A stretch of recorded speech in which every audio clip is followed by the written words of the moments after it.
Action. Uh-oh, just a moment. It's got to make sure that it's me. Put in the magic pin. Which is? And wonder why it's not doing a thing. Such a pro show. Do you know what I'm saying? Here we go.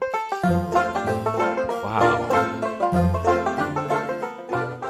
Welcome to the Sunday morning one-shot amateur hour run by me, Murder Hobo, and welcome to my sweet players. We got Charles. What's going on today there, Charles? Charlie Charleston. Barely cognizant. Yes. I'm almost here. Excellent. You've had enough time to get up your early Sunday morning and get your cocaine and crack fired up. You know, Sunday fun day. Right? This is the day you're going to do it. That's how I roll anyways.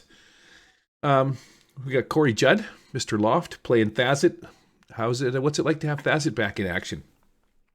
It's odd trying to get back in the swing of things with Thazit. I'd had a good run there with Rufus, and clearly I need to work on my my improv voice acting here because everybody sounds the same.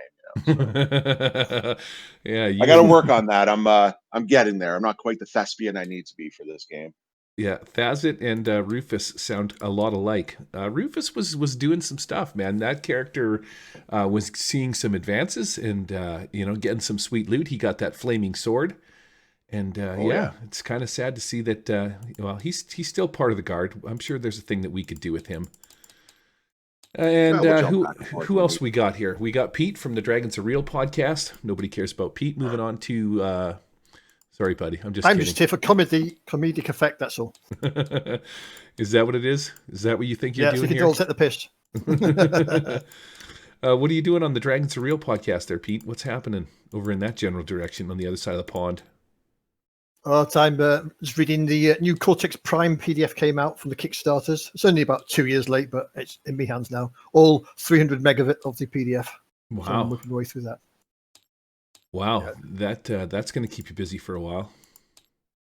Yeah, to be fair, he listened to his customers and he's done a lighter version that's 187 megabytes, so that should make it easier to read on the tablet. It's a good thing you're retired and you have all of this time on your hands, right? Well, this is it. And lastly, we have Vay from Zovia's Maps. What's going on there, sweet cheeks? Nice to have you back. Well, I got my fix, so I'm groovy. What's happening down in the swamps? Trying some new mushrooms. You're doing what with traps? Trying some new mushrooms. Oh. I mean, that's, if you're going to live in the swamp, you should know what the local flora and fauna can do for you. Now, exactly. If you it's education. Right, if you live alone and you need to sort of self-medicate, do you just walk out to the swamps and pick a flower and grind it into a paste and apply it like a salve, like in old school fashion? I used to be a herbalist, but not lately. I've forgotten it all. Wow. So usually I just buy stuff. Yeah, you know what? At least when you buy things, you know what you're getting. Sometimes. Man, we've had some issues with fentanyl laced into stuff. People are doing all sorts of drugs up around my area and basically just dying from it because of this fentanyl stuff they're putting in it. Not even from overdoses. It's just it's bad stuff. Fortunately for me, all the stuff I've been buying's been good. Nobody's touching that one. All right, moving on. Let me see if I can't crack out the proper map that I need. I did load this up yesterday and realized that for some reason I must not have packed this map, which is a common problem that I have. So, where is amateur hour? Where is my? Oh, wait a second. What's going on here? Now my map's not showing up. Let's try this. There we go. Sorellis' cabin build. Oh my God! Is this the Murder Hobo show or the Murder Hobo fuck around hour? I think it's the latter.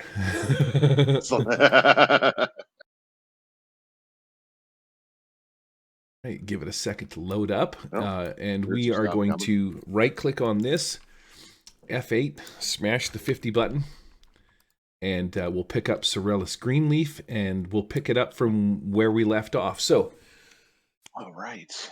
Story so far in this adventure, you guys made your way back to New Haven, hit the Ruby Arrow Tavern. There was some kerfuffle going on there, at which point you were informed that one of the patrons, or not patrons, but one of the locals had wandered off into the forest, which is a big no-no, and in doing so had possibly broken the pact between the Fae of the forest and the town of New Haven. Now, anytime New Haven gets in trouble, they can call on the Fae and they'll come in and they'll help bring in some giant treants and whatnot. This is a thing that's happened in the past. And so, the town of New Haven doesn't want to break that pact. They like the fact that they've got these forest creatures, woodland creatures for protection. But in doing so, this guy had walked into the forest, which you're supposed to stay out of as part of the pact. You've figured all of this stuff out. The town then sent a bunch of locals in to go after this woodcutter guy. That turns out this is really all Charles's fault. It's all Brudner's fault, is who I'm sort of blaming for this. But that said, Brudner's little lumber guy that he hired, what was that guy's name again? Charles, do you remember? No, I threw away that piece of paper. Thanks for helping out. I appreciate your contribution as I sort of ramble incoherently and scroll back up to find out what the guy's name was. I might even have recycled Alvin, it, so there you go. Halvin something or other. That is it. No, we're not sure. No, it's Halvin. He was hired by Brudner, works in lumber mill, cut down trees in the Alvin forest. Mm-hmm. I'm not sure what his last name was. I just got Halvin. Wow. I don't know. Grangel is his name. Halvin Grangel. He never really mentioned it because he was kind of a bit of a loner. Halvin Grundle? Weird. Something like that. So, before the townsfolk went into the forest, the Elven Haunt Forest, they stopped off to see if this guy here, Sorellus Greenleaf, would escort them, because he's half elf, half human, and they were hoping that he would escort him into the forest to a place called Greenhall. And Greenhall is an elven community in the Elven Haunt Forest that people haven't seen in a couple centuries because nobody goes into the forest. You came and had a little chat with this guy. He told you that he outfitted the patrons and sent them, the people from the village, and sent them into the forest probably 4 or 5 days ago. And judging by the fact that you guys are here, he now kind of feels a little sick to his stomach because the people that he sent into the forest, obviously, if they haven't returned by now, have fallen upon hard times. Either they're toast or some things have happened to them. And yeah, he's kind of feeling a little shitty, as he explained. While you were having tea with Sorellus inside of his little cabin, you heard a knock at the door. And when we finish this episode, I'm just going to delete this door. You guys can put yourself in the cabin. Sorellus opened the door to find an evil-looking Scarecrow. Was the knocker of the doors. I'm going to put him here. We're going to increase his size a little bit so that he looks menacing and scary. And this is where we are going to pick up our adventure from. Sorellus opens the door, and there is a giant menacing Scarecrow standing there. Shoot back to my side of the table. Let's pick up this Threat Streets and Timer die. Give it a nice. Can you toss. unlock Look at my that. clunge, please? Yeah, we need Top. some minis here, bud. I can't pick up my clunge, so to speak. Where is he at? Is he this guy here? Happens when you Okay, get so older. Control Yeah. C. Oops, we don't need that. Nothing Right worse than a lock click. clunge. Copy. Oh, Control V. Unlock. Thank you. Everybody else okay? Anybody else need their character? Yeah. no, need a Thazit. Okay, I have Thazit stored with lights, so we're just going to call it, because it's called Corey's Mini. Ooh, I get my own mini. Ooh, look at you, Oh, I'm fancy in- pants. in That's the- special. Well, No, I did he have knows to. I did have to spend 3 evenings with Gary in BC alone. So I mean, I worked for this guy. Huh? Here we go. Let's rename him I put Thazit. my time in. You put your time in, boys. You get lights on. Your Oh, should recenter this a little bit more so that he doesn't fall over so much. But let's just rename this guy Thazit. There you There go. we go. Faye, you're good? Thanks, sir. I see a little green deal going on in here. Of course, we have 8,000 times too big. Plunge. Never had that complaint before. Wow. Story of your sex tape. Look how small Faye is in the background. Tiny little. She's far away, that's why. That's right. It's abstract, bud. She's far. Perspective. I am a small That's- folk. That's the rules past page 72. Ouch. Do you look a little more normal in size? There we go. You're a 0.5. Your mini's a little weird. It's the scale of your mini is off by a little bit. I'm wondering if that's because. Brudner, what are you doing hiding up in the table in the back here? The door just blew open. What am Oh. I supposed to do? I don't remember where I was. Vay's on crack. That's what mushrooms get you, Vay. Okay, we're going to pick our story up with starting off here. So, Sorellis opens the door to the cabin, and as he takes a step back, this animated scarecrow swipes at him a few times. He sort of jostles a little bit, squeals, and then he jumps back. As he looks at the lot of you, he sort of says the words "Jenny." And then he's going to try and take a poke at this guy with his spear. So him and the Scarecrow are in the doorways, duking it out right now. Pete, you see this from the back of the cabin. I'm assuming you're sipping tea or doing whatever it is that Clunge does in the back of the old cabin. What do you think of this action here? It's not something you see every day, is it? A scarecrow knocking on the door? No, it absolutely is not a thing that you see every day. So Clunge will delicately put his tea down, because one doesn't like to spill one's tea, and draw his weapon, so to speak. Excellent. Sensing danger. Yeah. There's quite the tussle between Sorellis, man. The two of them, he's stabbing this thing with his spear. You can see this pierce the tip of the spear sort of pierce in through the cloth, the exterior cloth, and hit what sounds like sort of it's like he's like stabbing a bale of hay. The soft straw underneath. Sorellis is trying to keep it at bay and protect the lot of you while you're inside there. But yeah, he's kind of having a hard time. Is there any lit flames inside this cabin, like a stove or a fireplace or anything like that? Well, you know what we're going to do in this situation? We're going to leave it to chance, Pete, because maybe there is. He was just cooking tea, actually, so we can't really leave it to chance. The stove over in the corner. Yep. It was where the tea was cooking. So there's obviously some kind of fire in this little stove. Okay, over here. so Clunge will over to the stove, open the stove with his sword, and then sort of see if he can grab a bit of kindling wood or a log that's on flames, and see if he can sort of drag it out of the stove. Okay, fantastic. Now you're gonna try and stab it with your sword. Is that what you're looking at? Using your sword as like a toothpick for That's right. Yeah. firewood. All right. Yep. And then you're gonna fling it at the scarecrow in the door. I'm assuming that's your deal. Let me think. I could put my teeth. No, go on, I'll go with your idea. I'll throw it at the scarecrow.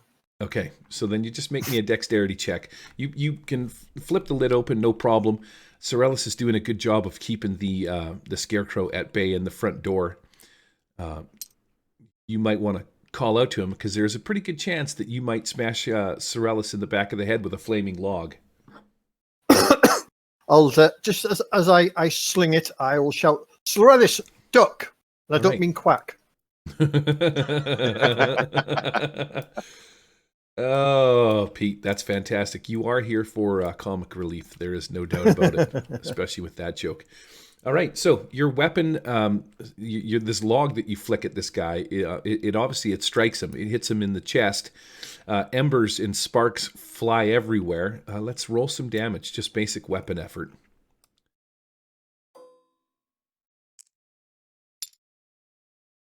Ooh. 5 points of damage. Well, Now, what do you think the chances of him actually lighting on fire from you throwing a flaming log at him are?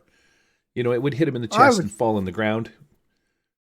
It's not something I've done on a regular basis, but I'm guessing it will have a pretty good chance. What are we talking? 75%, 50%? What is a pretty good chance? I'm gonna go. I'll go with 75. I had a feeling that you might go with 75. Roll me 2 10s and beat 75%, or get in the 75% chant range, and we'll light this guy on fire.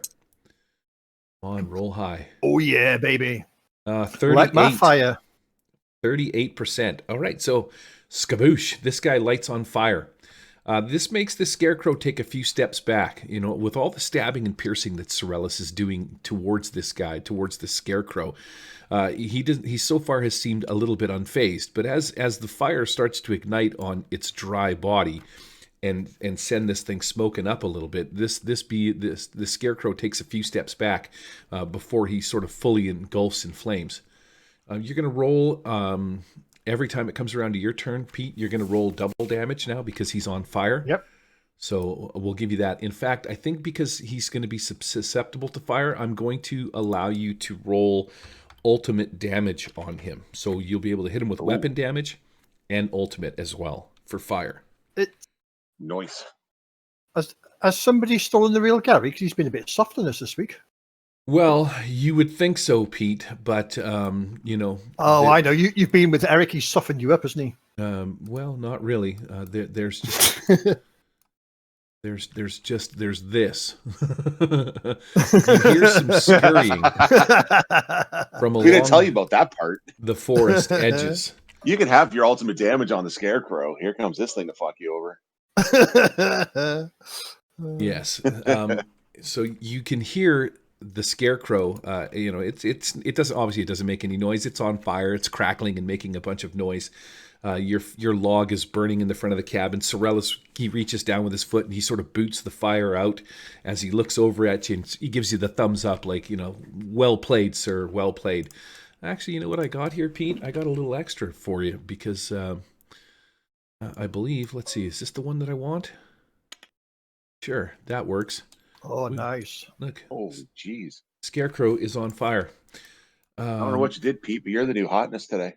Wow, right? That's it. I'm going home now. Right up until it's I'm done. right up until it's Vay's turn, and then Vay will become the new hotness. Now Oh no. Wow. Combined. So I'm going to attach the fire to the Scarecrow. From the jaws of victory. Here we go. He's upside down and on fire. Oh, wait a second. I almost got him. Here. Let's just lock him in place there. Flaming Scarecrow, people, ladies and gentlemen of that So like tabletop simulator. All I'm seeing is a burning cross on his front lawn. Oh, that is epic.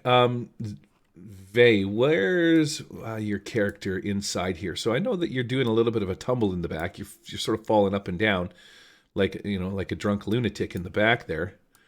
But why is your character? That's kind of weird. What's wrong?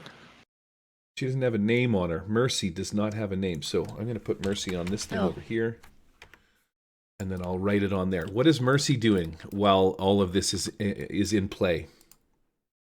We're just kind of looking on amazing. Scarecrow comes to the door, then Conch throws a burning log onto it. It's on fire now.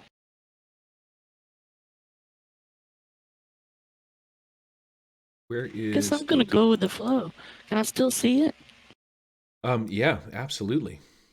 All right. Everyone hates this Scarecrow, so I'm going to shoot it with my sling.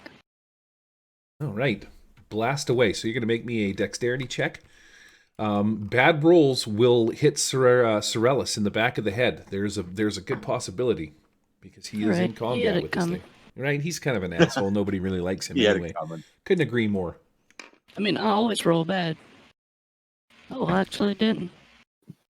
But a 13 probably doesn't hit. The target number again, Vay, for ICRPG is 12. Yep. Okay, I see it. So, right, so I do hit.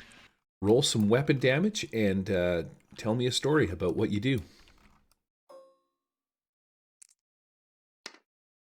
All right, maximum damage. Wow. Yeah, I start swinging the sling above my head, and well, he's on fire, so it makes a good target, and I hit right into the burning. Right into the burning juices. the burning straw. Yeah. I can't wait till I get to attack you with this guy and he's on fire, and I get to do fire damage to you while he's on fire, which is going to be fun. Let's go over to Thazit because nobody cares about Charles. Oh, but that's actually not very nice. Charles had a good week last week. I didn't miss him one turn. And then the entire time we were playing, he decided that he was going to pretend like I did miss him or just be a jerk. What Right. should I do this week? I don't know. What are you doing, buddy? Is Brodnir, to the Scarecrow rescue. down? Now, you look like you're hanging out on top of this table in the back here, near the bed. Well, the explosive blast of the door coming in forced me back. I lost my footing and started going through the drawers. Started Rummaging. looting the room. Is that what you're doing? You're rummaging through Sorellis' stuff as he fights this flaming scarecrow? No, I'll go up. I'll go up. Move up here. What's the Scarecrow doing now that he's on fire? Well, essentially, in the 6 seconds or so that each round takes, he's pretty much not really trying to pat himself out. He's just sort of engulfing a little bit more in the flames, in the flamages, Okay. a little bit more. Iron Palm. Wow. Do it. Oh, yeah. So that is ultimate. And my ultimate's +3.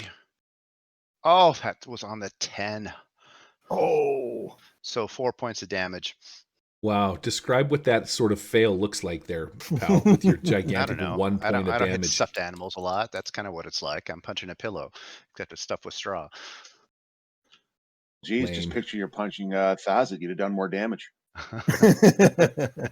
What are we doing here? We are doing DDEX. This is called Tales, Trees, Tell. And Cool. this I'll look is it up right now. continuation. Well, you know what? I guess if I'm gonna broadcast, I should have the right title for the video, right? This is the continuation. Did I spell that right? Of the previous adventure. Yay. RPG's done. Hopefully that will change and set everything up there. Now it looks like it's working. You know what happened too last week? We lost all of last week's prosperity because for some reason OBS twitched out after like 10 minutes. So we had 8 minutes of video and then we had nothing. You can put that off to the side. All right, Thazit, you're up. You've just watched your pal Okay. Brodnir try and do a thing. And did Oh, I nothing. definitely did a thing. Yeah. Just nothing effective. How's Clip the that sound? toenail and flicked it at him is essentially what happened there. Okay, so this is a burning straw, burning tree, burning something. Is kind of old school for Thazit. He's seen this mess before, so he's going to saunter on out of the building because Lord knows if someone comes in there, we're fucked. Not land on him, kind of get on the other side of him, and he's gonna bust out the bellows, his forgeman's bellows, Whoa. to increase the flame and burn the sucker down. Shit. I forgot you And had just- those things. And just pump away and just emblazon this thing. Okay. I'm going to, while you're doing your rolls there, where are the Fill him up. bellows? Yeah, what do you want for that? Strength, dex? What do you want for that? So huge, durable Charisma. bellows to stoke a fire to incredible temperatures. That's all it is. That's all Right. it's doing. Which is sort of perfect for this scenario because it's really just going to light this guy's ass on fire. So I'm going to give you two choices. You can either do strength, you're just like sheer power, or I'm going to let you do constitution, which is sort of your ability just to sort of maintain it's Like a kind of like, steady. I think Khan's going to be the better role for him. So let's go with that. all right.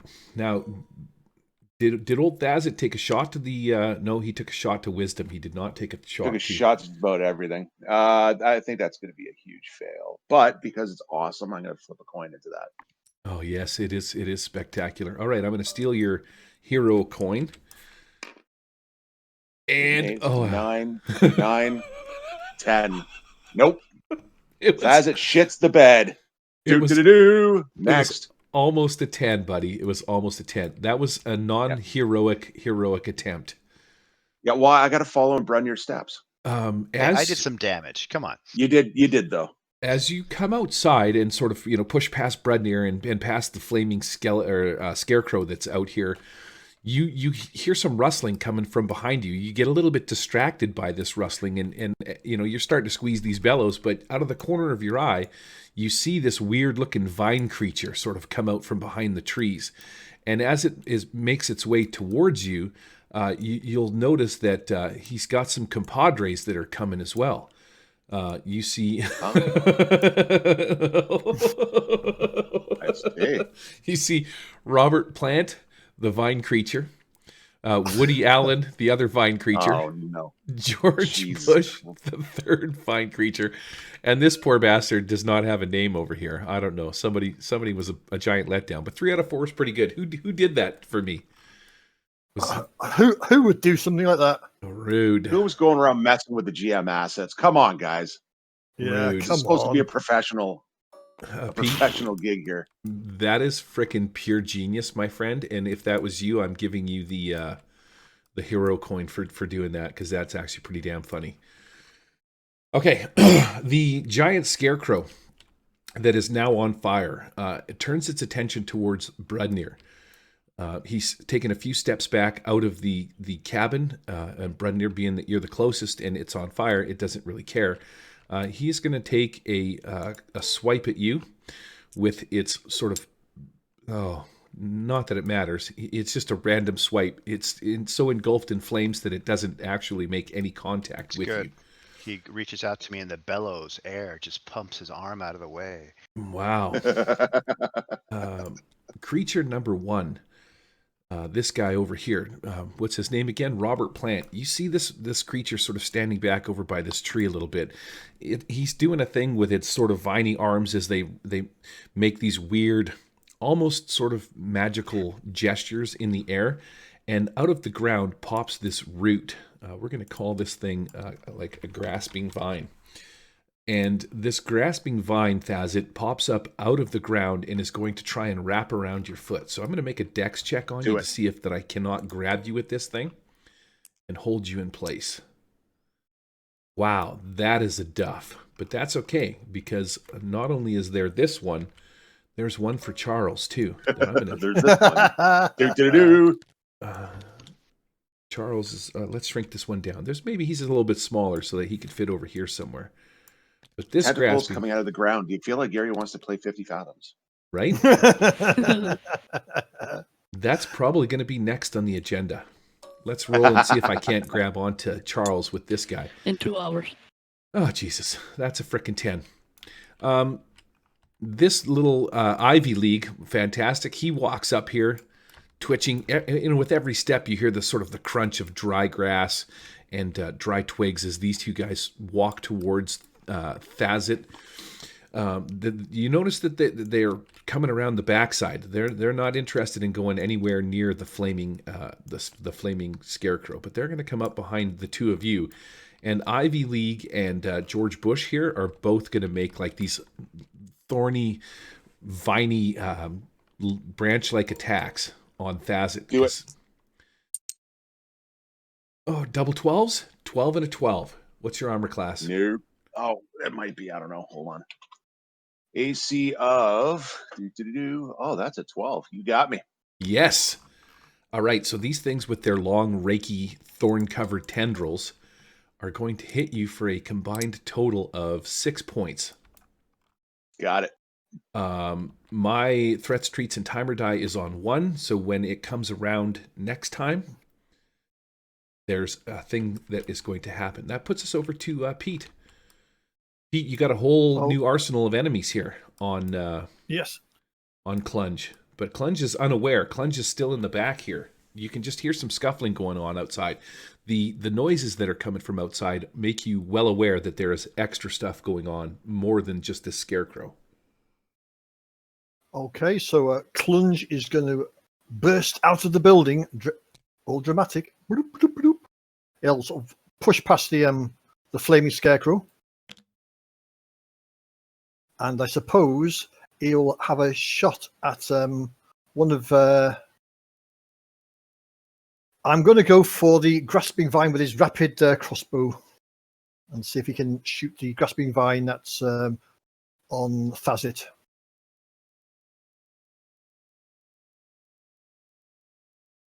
See what happens. Did I lose you all? Oh, we hear you. Oh, you hate me. That's right. I just Sorry, thought. I I thought I just bored you all to death. I put the mute on, Pete. Oh, it was on the 20. Referee, he kicked the table. So that's a miss. Son Wow. of a bitch. You suck. Fantastic. I So know. yeah, your shot just goes sort of wild off into the bush, into the farm. Maybe it even hits a chicken. And Not the oh, chickens. let's see if I get a second. Let's see if I get a second shot on a 1. No, that's it. Wow. Peter, I kind of Welcome feel to bad for you, Duffville. but at the same time, I don't really. Mercy, what is Mercy doing in the back here? I see that you're still kind of hiding back in the fireplace. I might have to fix your character Oh, for no, some come reason. over. Okay, what do you got going on? Gonna move up to see the Scarecrow still. All right. And I'm going to... Well, I mean, that sling was really working, so I'm going to try it again. All right, fantastic. You wind up. Now just remember, any critical fails, Sorellis is going to taste your wrath. It's going to be All a right, success. does that still hit? Sure does.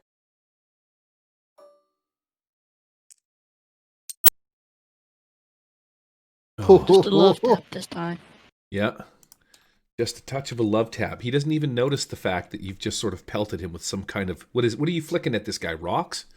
Teacups? I thought it was a rock, but it was just like a hard clump of dirt. Maybe it was a piece of hard candy or something like that you had in your pocket. it hits him and just turns to dust. Is it dry Excellent. mushroom? That's it. Yeah, I thought it was a rock. Brudnir, now's your chance to be cool. What are you doing? Uh-oh.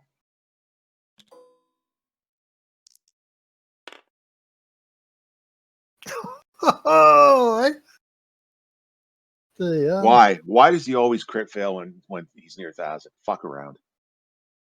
That was a D4 that he rolled there. So, and why Oh, is- good. Where's Charles?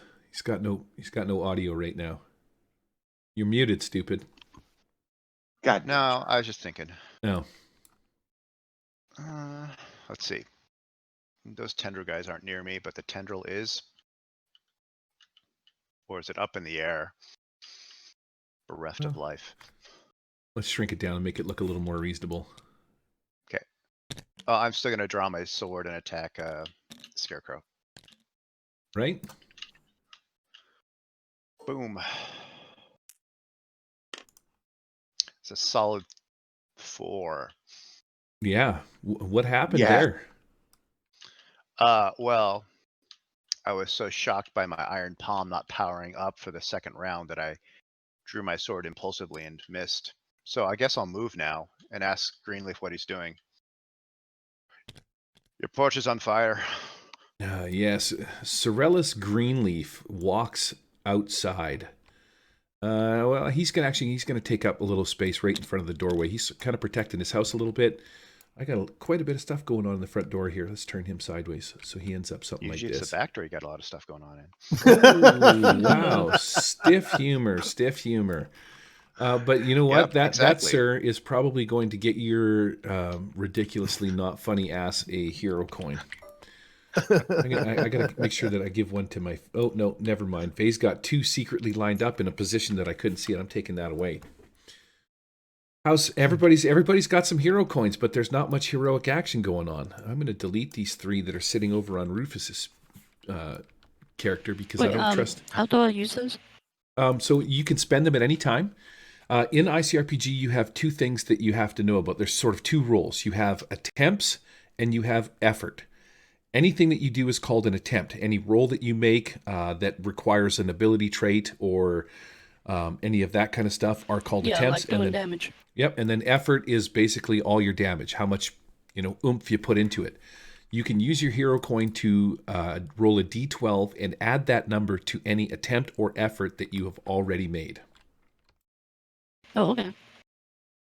Yeah, so they're actually pretty Kind sweet. of like doing ultimate. Yeah, you feel a little heroic kind of thing when you're doing that, but maybe not really. So, Is this Scarecrow still on fire? Because we haven't done any damage to him this round. he is on fire. Pete, did it? Was it? Where are we at? Oh, we didn't. You got to roll ultimate damage for the fire. Yep. It's a good thing you noticed that, Pete, because I sure didn't. It's just that, yeah.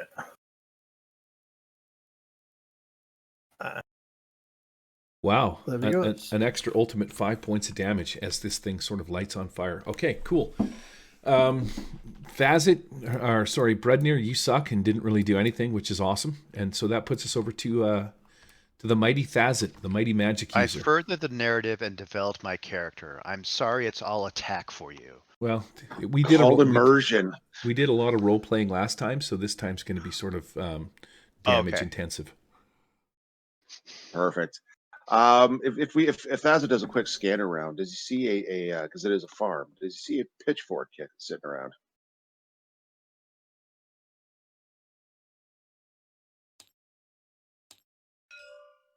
Anyone? Right there.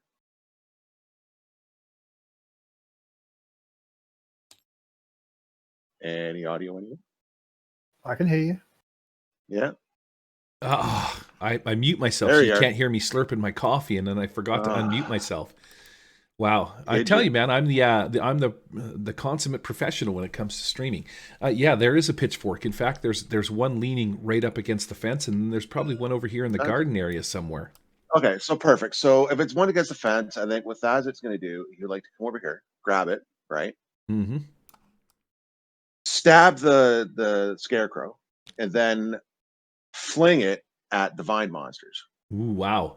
Okay, let's do it. You grab the fork, the pitchfork, approach the flaming scarecrow. Yep. We're going to do a couple of rolls here, all in your turn. So make me a strength check to see if you can actually even hit this flaming scarecrow.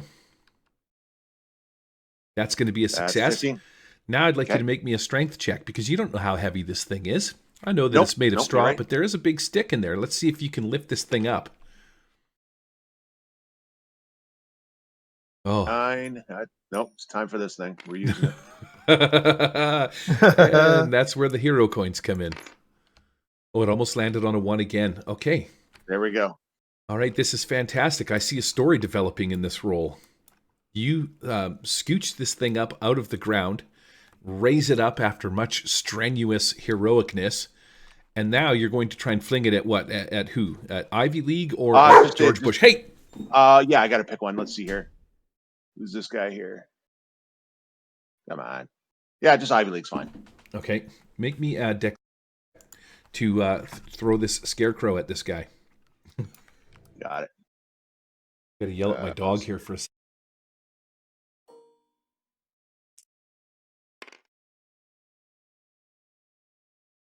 Dex, that's only a 10. Wow, that's a lot of stuff that just happened there. And I'm going to let you describe how all of that comes together, all of your roles. Create a story for me, Mr. Thazit. So he sees the pitchfork, and this is a brilliant idea. So he takes pitchfork, and then he's going to run spear into the burning, flaming scarecrow, right? Flaming scarecrow looks down. He sees this thing in him. He's got the big open eyes going, uh-oh. Thazit picks him up, and he goes to throw him at Ivy League, and completely overshoots Ivy League in its entirety. So doesn't hit him, doesn't land on him. I like to think he would end up right around behind him somewhere. Okay, so we're going to put him over here. Yeah. Flaming Scarecrow lands over here. Let's flip you over, rotate you this way a little bit, Flaming Scarecrow, and he lands over here. But he does land upright because he is on. So this chicken, it also lights on fire, and you can just hear it as it runs off into the bush. It's like, and this little chicken is on fire. Chicken wings. Yeah, and it runs off into the bush completely on fire. And then just sort of on the edge of the forest, this flaming chicken comes to a sort of a halt as it exhausts itself. But there is a nice smell of crispy chicken in the air. Ooh. Yeah, that's spectacular. So that puts it around to my turn, I guess. I guess is where we're at. These vine men, they approach the lot of you standing outside, passing the flaming scarecrow. Let's sort of move these guys over here a little bit. As they sort of come together in a group, you hear a thrumming or sort of a mystic sound of a humming noise that is coming from the rustling of their branches. They are sort of all simultaneously at the same time. That's what simultaneously means, children's. There's this sort of low humming, like whoom, boom, boom, boom, boom, boom, boom, boom, boom, and they start to vibrate. And as each of them does this thrumming, vibrating noise, they all sort of expand a little bit, and then they shrink in almost in like a heartbeat, just sort of collapse, kapoosh. And as they do so, these little thorns come flying out. I'm going to need Thazit, Clunge, and Sorellis to make dexterity checks as these little thorns, this swarm of little thorny shotgun blast comes at you. And let's see if they can do any damage with their AoE attacks. Thazit. Pete sucks. Where's Pete? Is Pete inside the building? No, Pete. Clunge is outside. No. Clunge is outside. All right, so you're going to take some weapon damage from these guys. I'm going to roll that up. And who else is out there? Brudnir? Pete's going to take 2 points of damage. Here, I know you're out here somewhere, aren't you, scumbag? Oh no, you're inside. Okay, so you and Mercy are safe from this blast. Inside of this little hut that's here, you see in the walls all of these little thorns just kind of come in from outside and sort of just pierce the wall and stick in as if they had thrown a handful of like Chinese throwing stars.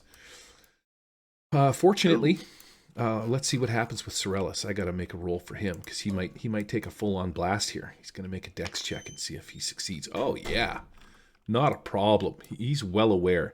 You see Sorellis Greenleaf. He just like whoosh, whoosh, whoosh, whoosh, whoosh, whoosh, and then lands over here behind the fence just as he's about to take some serious thorn damage to the face. Let me re-roll my threats, treats, and timer dice. Yet that's... Oh, you guys got a big 4 on that deal. Okay. I'm going to try and grapple Thazit and grapple Clunge with these vines. These grasping vines are going to try and wrap around you. Move that over there. So both of you guys make a dexterity check to see if you can avoid being grappled by these things.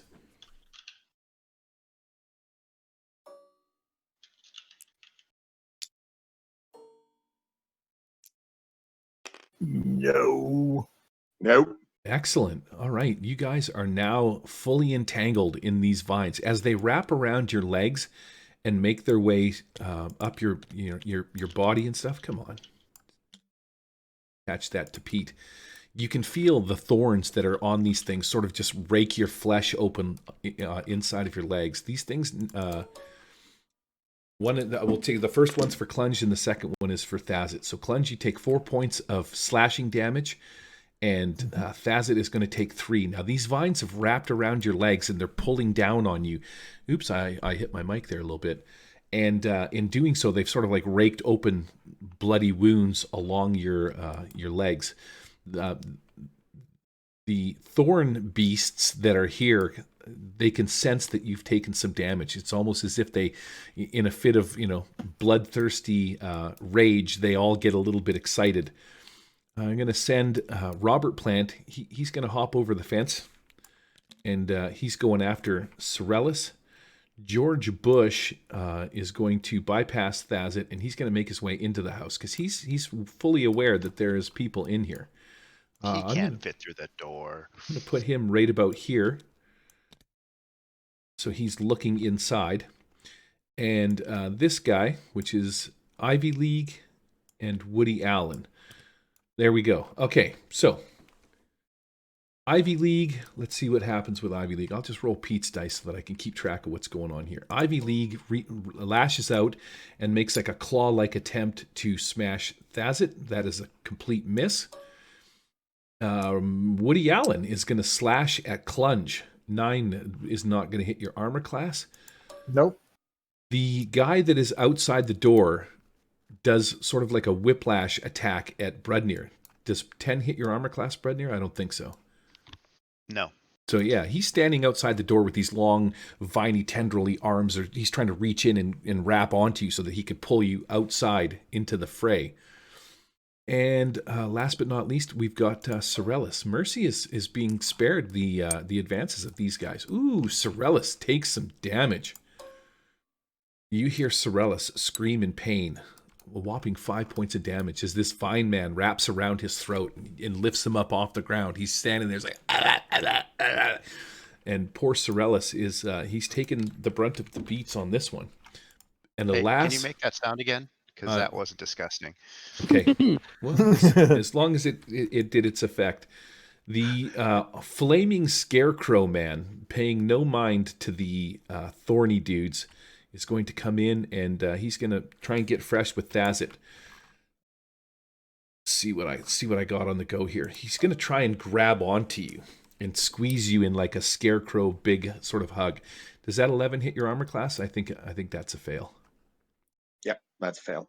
All right. So, yeah, he's just sort of grabbing onto you. You get the impression that the Scarecrow, even though he's on fire, is not really trying so much to attack you. He's trying to damage you with the fire effect of his person right now. So that puts us back around to Pete. What's Clunge doing in the midst of all of this? You're sort of surrounded by some thorny dudes here. They're very Yes. You make them thorny, Pete. They're very thorny. Thorny. Very excited and Quite very sick. thorny. Quite sexy having this vine slowly slide up my leg.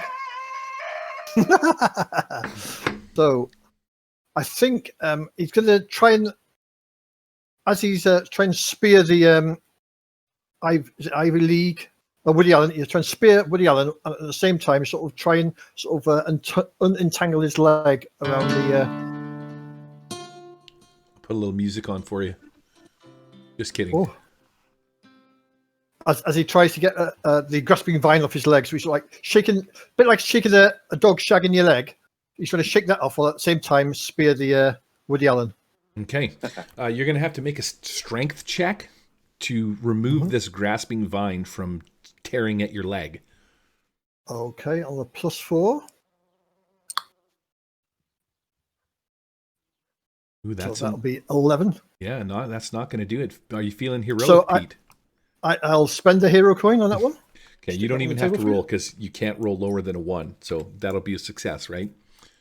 Yep. So he gets his leg out, and then he will try and stab the Woody Allen in front of him. Okay.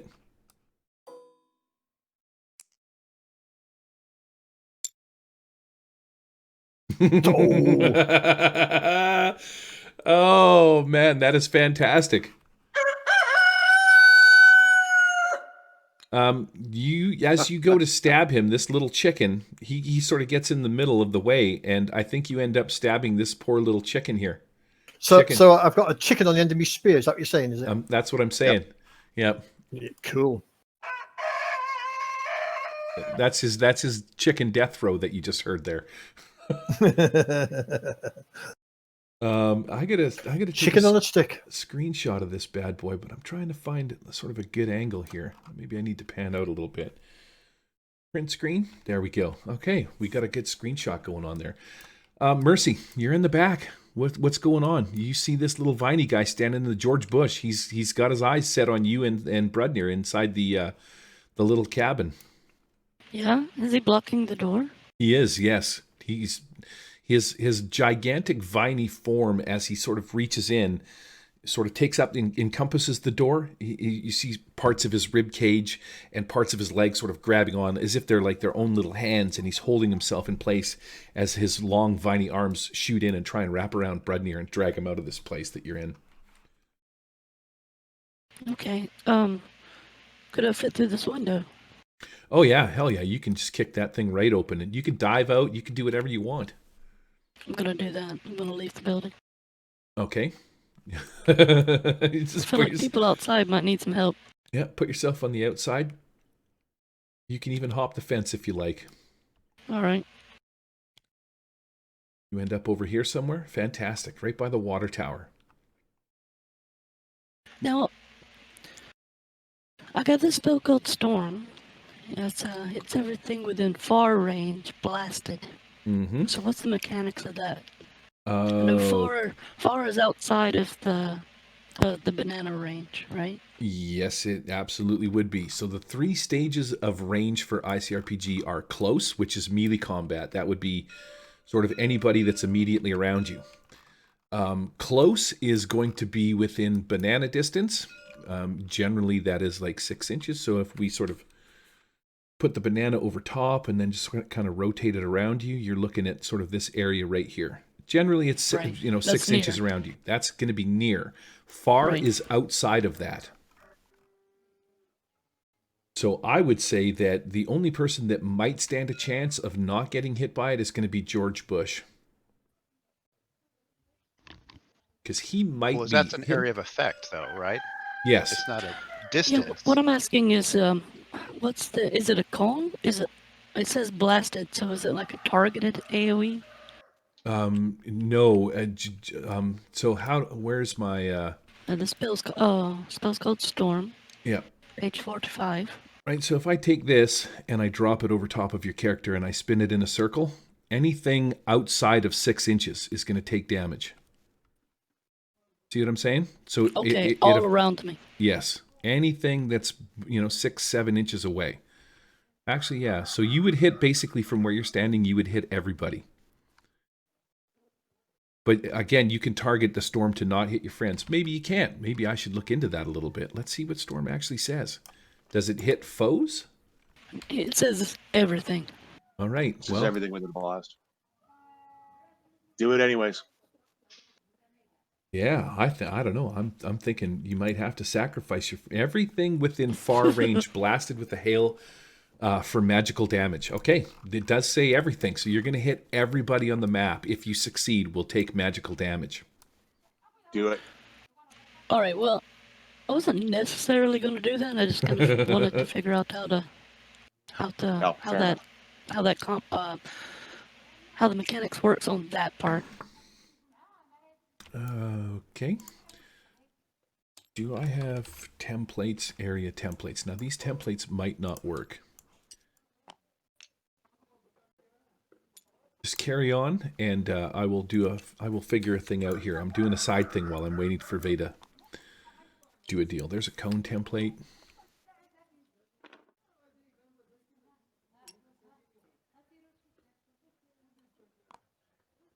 Are you going to cast Storm, Vey? What do you think? I'm going to pass on Storm. Okay. For now. Where do I put this? Right.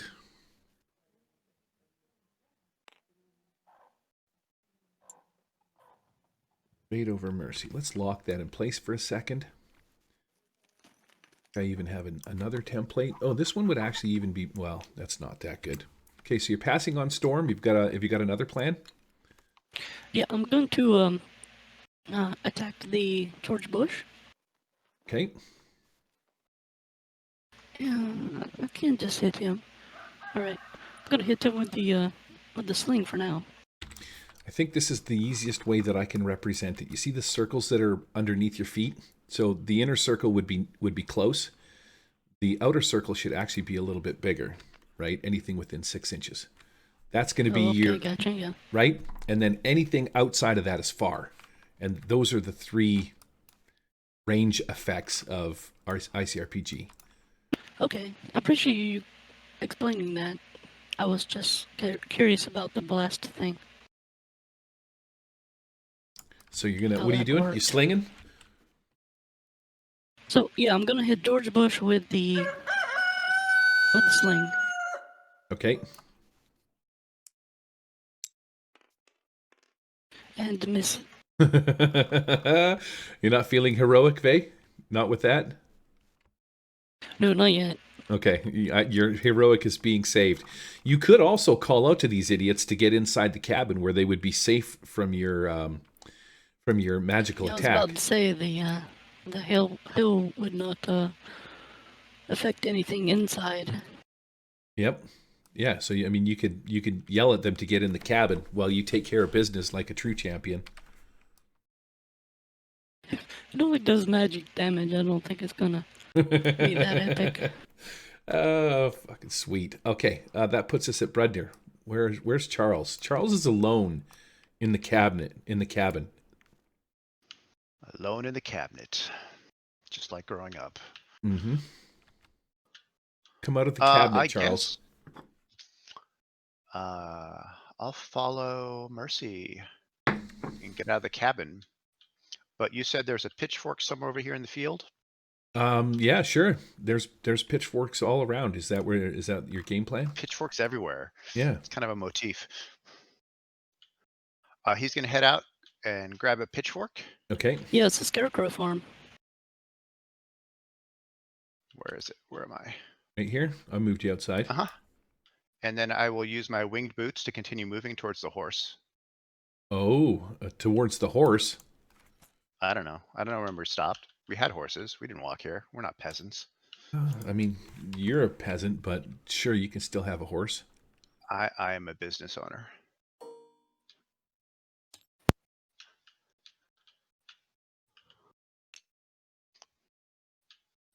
There you go. There's one horse. Okay, I'll continue there.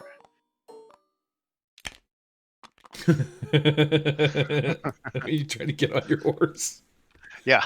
Okay. Gonna mount up. Okay. I'm gonna charge him. Who are you charging? Who is them? Oh, I'm sure that's all my move. Yeah. Okay. So you're on this horse. You've got a pitchfork, and your general intent is to charge a thing. Yeah. Okay. Oh yeah. You should just turn tail and flee. That's what I'm thinking. There's a hot mess going on here. Thazit, in the midst of all of this, make a strength check to see if you can remove this this graspy vine. Ooh, I hear a donkey. Hey. Wow. All right. Describe Sweet. how you remove this thorny vine from your leg. He grabs it in a rage, just grabs it, tears it out of the ground, fucking chews through it like an umbilical cord, just destroys it in a rage. Okay, fantastic. Well, yeah, I'm gonna actually let you completely kill this grasping vine. Targeting Nice. you. Wait a little bit. Maybe then I can okay. So you pluck it from the ground. As you tear it from the earth, its connection with the energies of the Earth Mother are severed. And you now have like a viney, grassy, sort of thorny whip in your hand. Oh, neat. The cow thinks so. I think at this point, that's Scarecrow's being a bit of a dick. Mm-hmm. So he's gonna fire. Shit. You know what? That's not gonna be a good idea. That's gonna be a great idea. He's gonna fire an Arcane Missile at him. All right. It's gonna be a bad idea. No, it's a bad idea. He's gonna. No, Thazit great idea. We're stands doing it. Fuck it. on the sidewalk in contemplation. Well, he's like, oh my god. Nice. There we go. So that's good. So he'll throw his 2 20s in a row. Magic. Well done, man. magic, and he gets a +2 on that, so that's a 10 plus ultimate. Wow.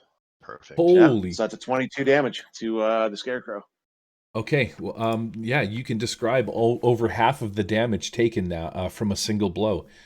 You can blow parts off this thing, whatever you like. Oh, it actually singes right through. There's a giant smoking hole right in the middle of it.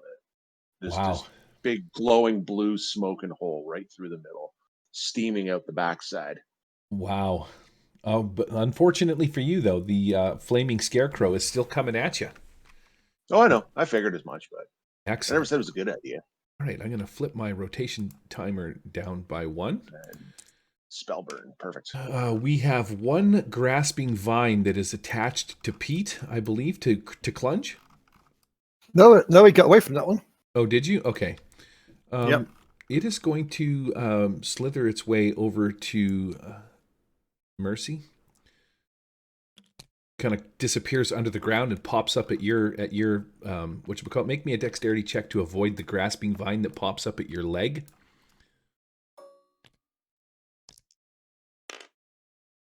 Wow, 17. nice. Okay, so this thing just springs up and it lashes out at you, but you can, quickly sidestep, hop up on the fence maybe or something like that. You manage to get out of the way of this thing. Charles George Bush realizes that the inside of the cabin is empty. He takes a step back and he really sort of dark looks in there. around. What's that? It's really dark in there. Are you sure? Maybe you should make a perception check. Nope. He's well aware that it is not dark. He takes a look around. He sees that good old Sorellus Greenleaf. He's pretty busy, taking the beats from Robert. So I'm going to say that he turns around and Clunge and Thazit make me a D20 to see who George Bush is more interested. He's gonna choose the lower of the two, and that'll be who George determines is the tastier of you. Watch. Oh, now the question. Oh, I can't even spin the ultimate on this. It won't even do you any good. You would be allowed to roll heroic damage. That is fantastic. Okay, so Pete, you're going to take the brunt of both of these attacks. These things both turn on you. As the little viney grasp sort of wanders off, it disappears under the ground, pops up over near Mercy. It's lashing out at her. She's dodging it. You're looking around. Robert Plant turns on you. Is that who that is, or is it Ivy League? I don't even remember anymore. Woody Allen and George Bush both turn on you with their viney, grasping, clawing-like hands. See if I can land a smash on you. A 14, double 14s. Nope. Both misses? You need 15. Oh. Oh. Should have given these guys some bonuses. This is like a Bubba Hotep movie, isn't it? Being attacked by Woody Allen and George Bush at the same time. Yeah. So that 12 was for Sorellus, and this roll 15. Does that hit you, Thazit? Oh yeah. Okay, so Ivy League, you're trying to. You've just cast this incredible spell on this Scarecrow. There's a gigantic sizzling hole in its chest, and you're pretty proud. You're kind of looking over your shoulder. You're like, "Hey, man, see what I did, guys?" Kind of a thing. And as you're doing so, good old Ivy League just upsides you with a thorny, smashing, viney club to the face. See what kind of damage I can apply to you. Ooh, a solid 5 points of damage from the lashing of Ivy League. Now, Scarecrow guy, he's still left to go, man. He looks down with his Scarecrow visage, looks through this hole in his chest. He looks at you, and if he could scream in your general direction, you would actually hear a noise. But he is a Scarecrow after all. He is going to try and grab onto you again and pull you into his engulfing flames. Let's see what happens here. Gotta beat a 12. Oh, again, yeah, you're pretty proud of yourself, but that club to the side of the head made you take a step back as the Scarecrow steps in. You sort of pop back a little bit, and he lurches forward and with his flaming arms reaches out and tries to grab you. Pete, I would like you to roll ultimate damage for the burning Scarecrow. Okay.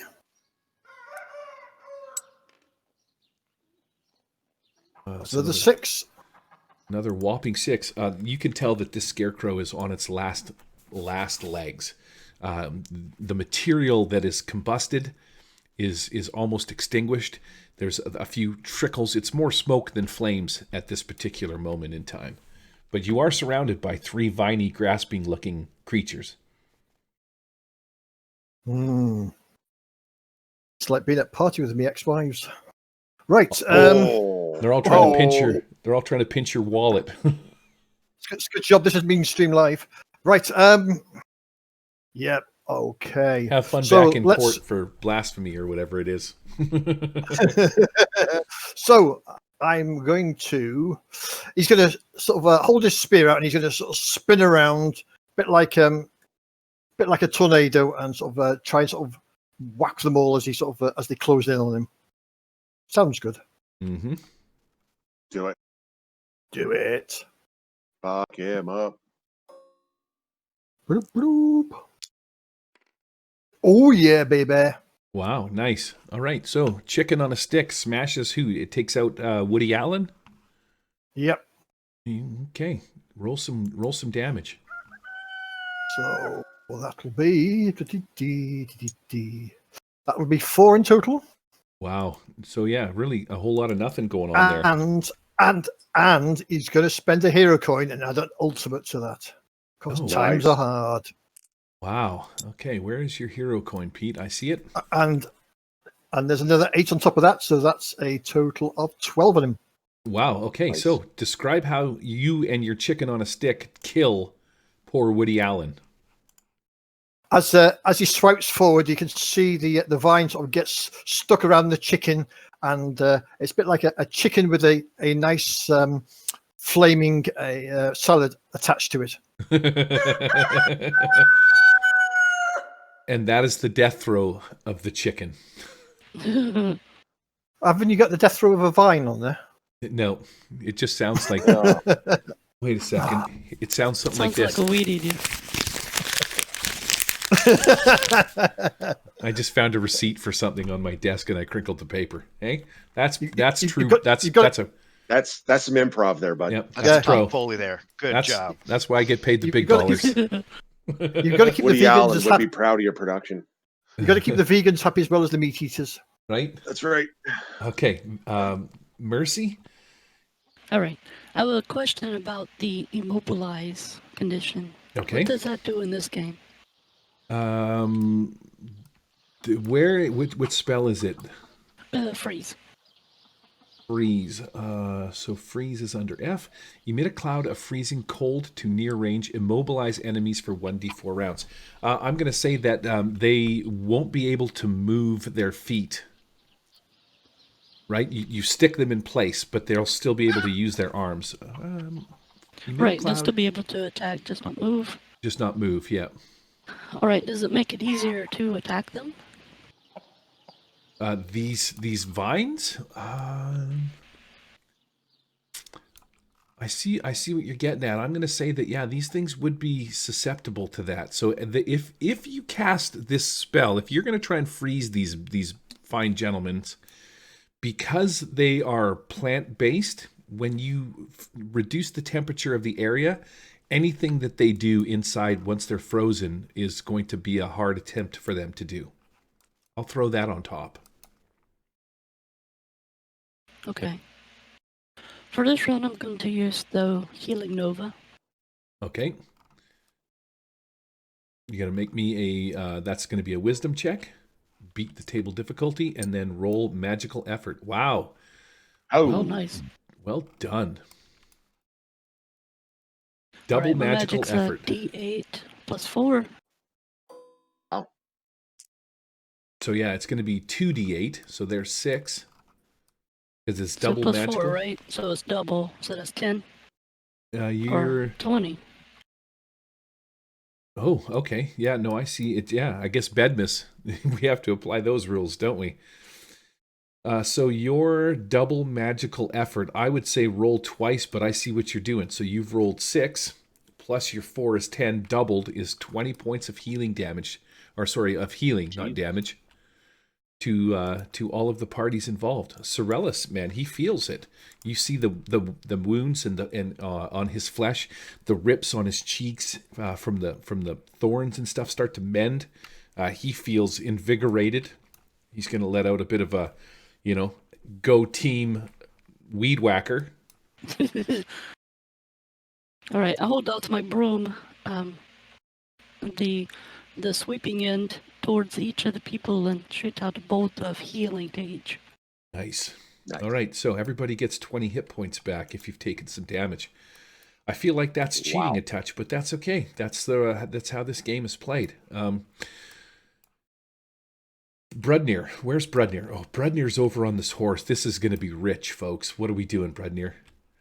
You're on the back of this horse with a pitchfork in your hand, and you are going to attempt a thing. I'm going to attempt to charge the Scarecrow. Okay?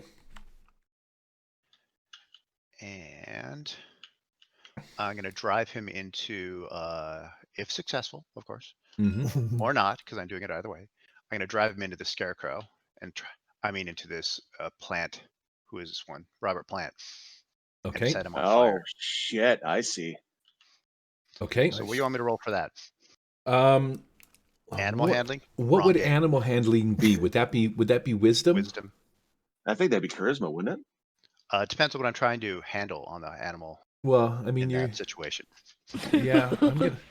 I'm gonna say that it would be. Well, yeah. Are you reaching around or what's going on? No. Straight charge in. I'm not going to do the reach around. Yeah, let's do wisdom, because it's all about you trying to manipulate this horse into doing a thing. You are trying to. I don't think your charisma is going to apply to a horse. He doesn't give a shit what you look like. They're not racist that way. Mm, You all look the same. Yeah, All kick right, it here you go. in the ass and talk sweet nothings into its ear. Did you name your That's horse? a 15, 17. Wow. Okay, so that is a successful smash as you go plowing into the storm, or the on fire Scarecrow. You But you hit gotta it. make it. Oh, is that what he's okay. That's what you got to do when you move the horses. You got to make it gallop. Come on. Sorry. I feel like I let you down, but you can have a hero coin for making me laugh as the stupid horse galloped up and down as you moved it. Got the brush its mane and tail though. Okay, so we're going to put Brudner on top over here, something like this. Lock you right there on top of your horse right now. Okay, so you successfully smash into the flaming Scarecrow.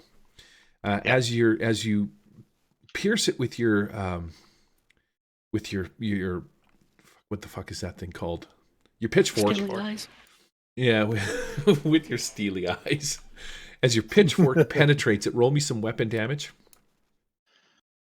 Well, I need to roll again to see if I attack and I do ultimate damage, Okay. which doesn't happen. So that's fine.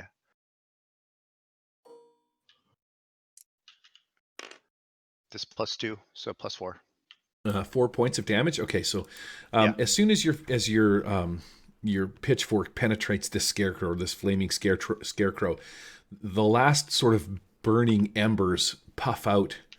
There's still a small bit of fire. You could drive it in. We're going to let you drive it into this vine creature that's over here, into Robert Plant, and set him ablaze. But this is it for this Scarecrow. It's its fuel. Its fire burning fuel has come to an end this round, and there might just be enough sauce for you to light Robert Plant on fire. But we're going to have to probably make another animal handling check to see if you can maybe. Oh, you could stop here and throw your spear now at Robert Plant. Well, I actually have the Kaddish chain, so I get to attack again because I rolled above a 15. Wow, cheating already. That is fantastic. Okay, You're welcome. toss You know the last. what I come here for. Right? Toss the last burning vestiges of this guy. That's a success at Robert Plant. So I'll confirm to see if I do ultimate.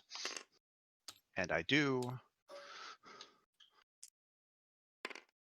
So that's 9 points of damage. On good old Robert Plant? Yeah. Now, does Robert Plant, he hasn't sustained any previous damage, I don't think. No, I like mine clean before I touch him. Wow.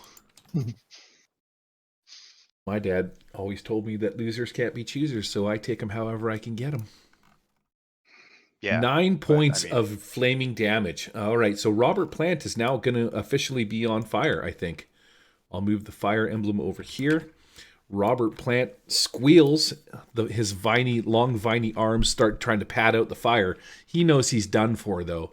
And the good old Scarecrow that was on fire, he basically ceases to exist. There is nothing left of the Scarecrow but ash and smoke.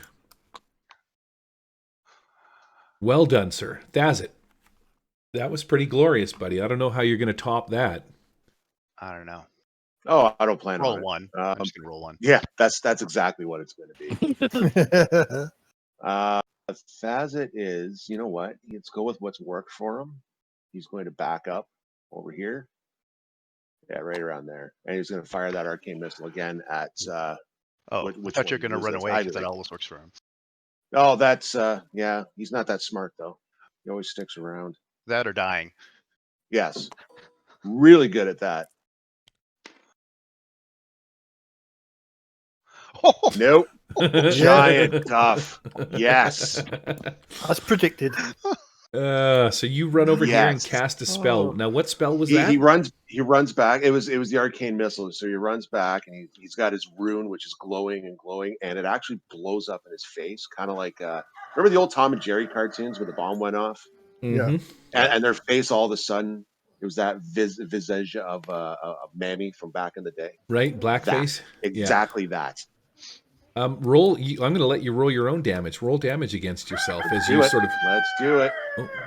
Chicken McChicken here. He's not happy about what just happened.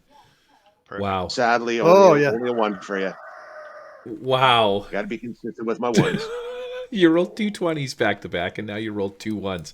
So yeah, there's a tiny little, and that's about it. That's right. That's great. I loved it. I'm giving you a hero coin for that. Fuck yeah. Okay, so that puts it around to my turn. Cyrellus Greenleaf. He's casting some spells. He's doing some things, making some arcane druidic gestures. The air starts to swirl around him as he blows this sort of the wind picks up and he blows this funnel of wind towards this green lit this fire engulfed thorn man. Bush. Yep. 19 rolls some magical damage for a whopping 2 points, and this flame guy that's over here is his life energy is consumed in the flames. Nothing left over here but a pile of smoke and embers. As Cyrellus takes out this guy, he calls out to you. He's like, "Well done, friends. Only 2 more of these villainous plants to take care of." And then he does like a leaping somersault, lands on the other side of the ground, and he's like, he points at Ivy League, and he's like, "You're next on the chopping block." And then, yeah, that's what he does. Okay, the Viney Men. What do we got? We got Grasping Plant. Now, where did Mercy disappear to? I'm in front of the door. Okay, so you've moved over there. Grasping Plant is going to disappear, and he's going to come up near Robert Plant. Sorry, near, get on the sidewalk. He's going to make an attempt at grasping good old Cyrellus. Cyrellus will roll dexterity, and that is a duff. So as he's all valiant and pointing at Ivy League, this grasping vine pops up out of the ground and sort of wraps around his legs. He's like, "Oh no, friends! I feel that the grasping pull of this vines," and he sort of falls down onto his knees and he's kind of stabbing at it and cutting it with a little knife that he had on his side. And then I'm gonna smash Mercy. This guy turns on you. He's like, "Nah, George Bush, eat. Ivy League, eat." So I'm going to take a shot at Mercy with a viney, thorny punch to the face. Oh, a swing and a wild miss. Yeah. But that's Clunge is up next. Clunge is going to this is going to be a good one. 15. Clunge, that hits, I think. On the nose. That's where he hits you, too. A thorny punch for 5, right to the cranium. Somewhere in the distance, a chicken calls out. You feel that he's laughing at you for the death of Sun Yi, the chicken. Okay, I'll rotate my my dice, and that puts us back to Clunge. Clunge, you've just taken a solid punch to the face. Yep. So he's going to try and skewer Ivy League and then swing Ivy League into George Bush.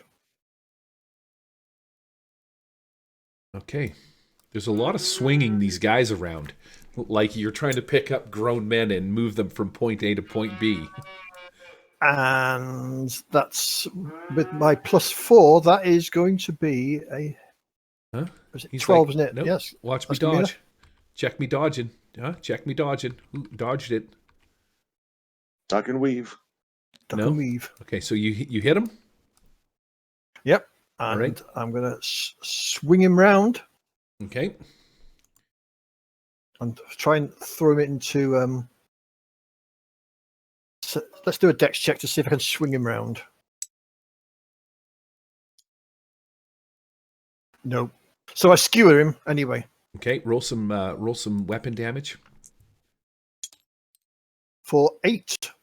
Wow, nice. You did some serious damage to this guy as you skewer him with your little staff there. He definitely felt the brunt of that. 8 of 10 hit points on that guy. What happened there, Pete? How did you manage to do so much damage with your staff? I think as I've stabbed him, I've twirled the spear around, and it's sort of like wrapped up loads of the vines around the spear. Oh, nice. So you're kind of like twisted your spear into his intestines and pulled his guts out a little bit. Yeah, a bit like spaghetti, yeah. Wow. Load-bearing vine. I think as you rip some of these guts out, there's little spurts of green juice that sort of fly all over the place, and you might get a little bit on your face, on the back of nice. There's a little bit on the back of George Bush, and maybe a couple of drops land on Mercy's shoes, but she's so high half the time she wouldn't know anyway. I'm licking some of it off. You're trying to smoke the plants. Yeah. Mercy, what are you doing? It's like, oh, it tastes like salad. All right, I want to cast Swarm. I'm going to cast it right between the 3 creatures, or the 2 things in the vine. Okay. Which spell It's is going to be a this? swarm of termites. Oh, wow. Nice. Oh, so good.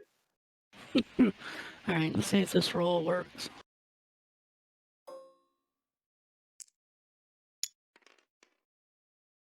+4. That's a Perfect. success. Yeah, so that works. Excellent. Alright, and then I'll do magical damage to them for 1d4 rounds. So I'll roll for the rounds. Yeah, Cyrilus Greenleaf's gonna be pissed though. Okay, 1 round. That's okay. That's well, magic. it's targets. It's not everything, it's just targets. So I would assume that's what I target, right? Okay. The donkey he's happy with what you've just done. Did you hear him? The donkey let you know. So that's both targets for 1 round. Is that correct? Yeah. 11 damage. 11 damage. Wow. Okay, so your termites pop up out of the ground. I don't even know why I got my fucking swarm tokens out. Thanks for nothing, Vay. Your termites basically engulf the entirety of George Bush and Ivy League, and just sort of turn them into termite turds. Is really what happens, because they're both dead. Skaboosh, that guy goes there, and then I'll just turn this guy into a green pile of poop over here. And then the termites just dissipate off into wherever it is they end up. And a chicken. Solve the Swamp Thing puzzle. Yeah, he crows in glee, realizing that he's now safe. And this vine disappears, and this chicken comes over and sort of pecks at the sauce on your feet. You kind of get the feeling that maybe this chicken is thanking you by cleaning your shoes. Oh, you missed out on the termites, bud. Yep. Well, that actually, yeah. Let's just. That's what happens to your termite. Then now there's a swarm of chickens that are eating all the termites. That's perfect. Geez, you don't know where they came from, but there's just flying out of every friggin' tree, nook, and cranny is a bunch of friggin' chickens that are eating all the termites. Yeah, so they're pretty happy with you. Sorellus, he comes down off the fence. He's like, well done, friends. That was an epic battle. A battle of epic proportions that I will write down in the anvils of my journal and keep track of so that only I can read it because I live alone in the forest. But, well done nonetheless. Maybe one day when my bones have rotted and my cabin is nothing but a, grass-covered hut that's being returned to the earth, someone will venture forth and find this book that I will write these tales in and read it and possibly be descended through time. Do you have any vials? Vials? Yeah. Why, I need to scoop this bush juice up. No sense in letting it go to waste. I probably have a spare pot that I could find if you're so inclined for medicinal purposes, I'm sure. Sorellis will scoot off into his house. He comes back and hands you like a pot with a lid. And he's like, will this do, my fine lady? Oh yeah, oh yeah. Well, So I'm on my hands and knees scooping this stuff up, putting it in the pot. fantastic. All right, gentlemen. So the rest of you, he looks at you, Clunge, and he's like, where were we? We were discussing the fate of the townspeople. And Clunge say, "Hang on a minute," and he'll nip back into the cabin, get his cup of tea, come back with his cup of tea. Okay, carry on. All right, so he's like, that is some delicious tea, fine herbs grown from my own garden. He looks at Brudnir up on the horse, and he's like, interesting trick there, friend, using your horse as a creature, as a ramming machine, a ramming vessel. I'm going to have to take note of that. And he writes it down in his little book. He's like, tales will be told at some point of your epic rammingness. I just created the Cavalier class. It's canon now. Right? Spectacular. So, yes, good luck with your journeys. Have fun venturing into the forest. Do be careful. I'd go with you, but I value my life too much. And after what you've just seen, I'm afraid that any venturing forth into the forest would be foolhardy and would be my demise. So, thanks for bringing these vine men to my property. Now, fuck off. Ah! Oh, fuck. Very good. Yeah. Oh, I'm having fun stacking chickens. He scratches down in his pad. I'm going to throw this out there. So, essentially, you guys came here to sort of maybe sway Sorellis to come with you. Perhaps guide you, or at least just give you some information. Let me see what happens here when I scroll back. Is there a thing that Sorellis can tell you? I got to scroll down to where he's at. Maybe he's got some little hidden gems of knowledge that he can impart upon you before he sends you on your way. Developments. Where is Sorellis? The pixies. Nope. Never mind that I said that. Forget Writing he said down pixies. Pixies. Yes. And I don't think he means the band. We did not put the note Pixies in the chat at all. Pixies. Okay, so yeah, you know what? It's funny when I try and find a thing inside of a PDF that I cannot. So weird, because there's like a whole section that just details this guy and his farm, and now for some reason I cannot find it. There's the barn. There's this. Oh, I see that, because they titled it Jenny's Vengeance, but really it's fucking Sorellis' fucking farm. Thanks, Dungeons and Dragons. Okay. Well, that's what happens when you have fan content creating. Right? Yeah, just imagine if you've pre-read it before running the adventure. Who does that? Reading is for losers, Pete. Reading is for That's weak sauce. Absolute knobbers. But the good news is the adventure is less than 72 pages, so you got the whole thing in. Yeah, it's actually only 28, so I read it start to finish. And you don't have to read the bestiary. Weekly content. Okay. Thazit and Brudnir. We're on Brudnir's deal, because Mercy just sort of won the day for everybody. Sorellis, he approaches you. He puts one arm gently on your shoulder, and he's like, Those were some fine magics that you cast, mending many a wound. In fact, I had some previous wounds from when I was chopping lumber and weeding in the garden, and your healing spell was so powerful that he holds up his hands. He's like, even my calluses are gone. Well done. Brudnir, up on the horse. He walks over and he's like, that was a fantastic job ramming things. Well done. He pets the horse a little bit, and you see that it sort of visibly calms down. Makes a couple of horse noises. He's like, that's right, friend. That's right. As he has a little private conversation with the horse in his druidic tongue. And then he walks over. He's like, don't worry, I've got my own stock of lovers. He's all yours. I'm just having a friendly conversation.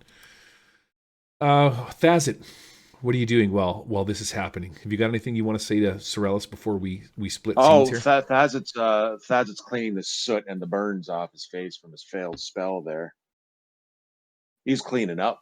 Sorellis, let me see here. I suppose you're not one for adventuring and joining with us on this, are you? Well, considering the epic battle that we just ensued, if it wasn't for Mercy's fantastic healing talents, I fear that we would all be fertilizer for the garden. Mm-hmm. So You no. did that. What was that? We'll take that as a no then. Fair enough. Yes. And unfortunately, shut up, Bueller. Yes, that's at the very least, seeing how we've brought this on you. At the very least, let us help you repair the door to your home. Okay. That is circus chickens. We blew shit up, right? Let's help him. At the very least, put his house back together, and off we go. I appreciate the kind offer, friend, but trust me, I will rebuild that door by the end of the day with my superior woodworking skills and probably enhance it a little bit with the workings of the twined vine men's hearts and bodies. That you're probably right. Plus, we have a train to catch. So yes, my master, my trainer, my druidic. My druidic master once told me, waste not, want not. So I'll turn these vine men into a fabulous door. And, what I don't use, I'll chop up and throw in the lumber pile to keep me warm in the wintertime. I do appreciate the help, but it's completely not necessary. And I do believe you have more pressing things to do, like get the fuck off my property before more of these things show up.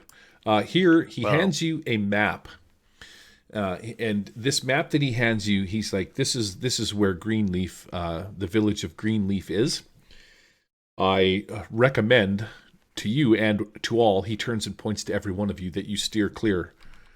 The elves might be interested in helping you, but I fear that Jenny Greenteeth's, her wrath might be a little more than the villagers are willing to endure. Hundreds of years of peace can be broken in a heartbeat. And, old Jenny, she's not one to be trifled with. He sort of looks around at all of you. Nobody says anything for a few moments. Okay, then. You know her so well. What advice would you give? Well, I would tell you to appeal to her vanity. These ancient creatures of the woods have a tendency to... he's like, perhaps you might want to sway her too. I've heard tale of, her kind enjoys a good treasure, a good trinket. Perhaps you might be able to sway her or ease her temperament with a fine gem or a fine amulet of magical prowess. Perhaps you could try that. All right. Well, good. Hold on a second. Oh, my wife is coming downstairs. At this point, it is 8:47. Let's take 5. I'm going to talk to my wife because she's taken off to go boating for the day while I stay home and geek out on my deal. And everybody go grab some coffee. Do we really need 5 minutes then? No. Yeah. 30 seconds should do you. Wow. Wow. The rest of it's going to be on the shitter time. They all think it takes me less than 5 minutes to have sexy time. 2 minutes to have sex, 3 minutes to cry. Judging by the laugh that you probably just heard, you know that it's true. She knows it's way less than that. Yeah, right. It's 30 seconds of taking my clothes off, 10 seconds of actual go time, and then another 20 seconds of crying, and that's how I get my minute in. And we're back from this commercial break. All right, we're gonna go to commercial break. Refill your coffee. We'll be back here at 8:55. Okay. Yeah. All right. Oh, ran upstairs, did a little bio break, let the dog out, grabbed some fresh coffee. My wife had made me sweet eggs you really and ran, or you ambled upstairs. Running in the sense that I run to the bathroom. Do you know what I mean? Yeah. It's not really like an exercise kind of a run as it is sort of like a fast-paced walk where you're still trying to maintain control of a thing. Oh, yeah. Throwing women and Penguin- children out of your way. Oh man, the penguin waddle the whole way. damn straight. Charles, where's Charles? We got Charles. Not yet. Goddamn Charles. Yeah, screw him. We don't need him anyway. Well, he's third down the line anyways. He's got lots of time. He's got lots of time. So I'm going to take these horses, set them off to the side. Everybody grab your character. I will move Black Horse. I will remove Charles. Charles. Lock. Let's move Charles off the map. Okay, so Thazit, Sorellus Greenleaf hands you a, his donkey is very sad to see you go, in case you didn't just hear that. Let's do, Oh, poor donkey. yeah, he's pretty Sounded disappointed sad. that you guys are splitting. I'm going to pack this map up so that it's the same when we come back. And from here, oh, come on. I hit the button too quick. Where do we want to go to? Let's go to... Sounds like the name of your next sex tape. I hit the button too quick. We don't want New Haven. We want Alfheim. Nude Haven. That'd be brilliant. Change it to Nude Haven.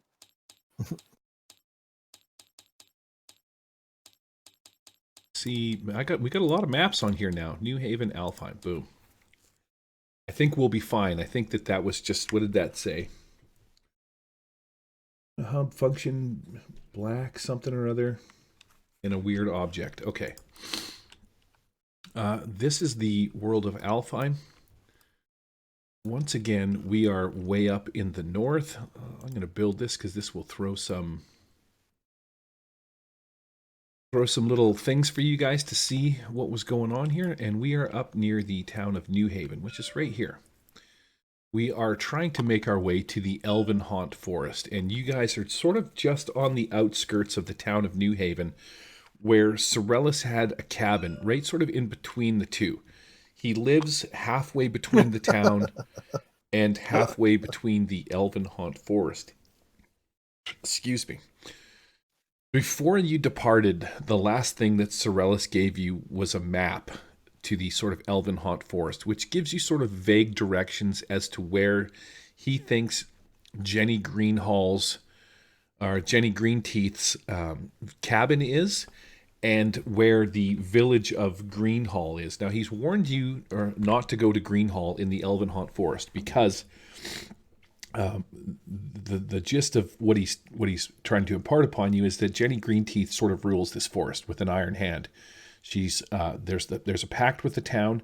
She does not want anybody coming into the forest. The second you walk into this forest, you guys have extinguished the pact. You've null and voided any deal that you had between the elves and Jenny. Oh, man, that fucking donkey is like following you towards the forest. Yeah. I'll hit the stop on that because the animal noises are. So yeah. Jenny Greenteeth is sort of the boss, right? She's the boss of the forest. The elves, you are under the impression of, don't really want to piss her off because she can be very vindictive, evil, and mean, as her kind are. You know that she's a hag, even though she might come across as, when you first see her, you might see her as a kind old lady. You've heard the stories. So once you hit the edge of the forest, the lot of you are sort of walking down the road. It's going to take probably like a good solid couple hours. Where is my mouse? Before you guys make it to the outskirts of the Elven Haunt Forest. During this hour of time... Oh. Nope, never mind. Actually...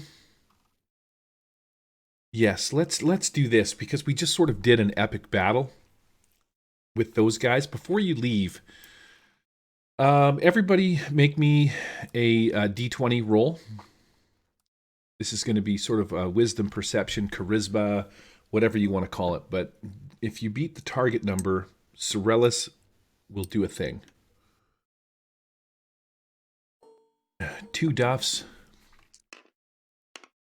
a 5, and Charles. Hey, there's one. Charles comes in, saves the day. Before you leave, Charles, roll me a let's see, 1, 2, 3. Roll me a D4.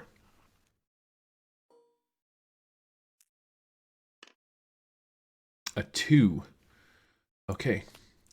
Sorellis approaches you, Charles. I haven't looked at this yet, and offers you this.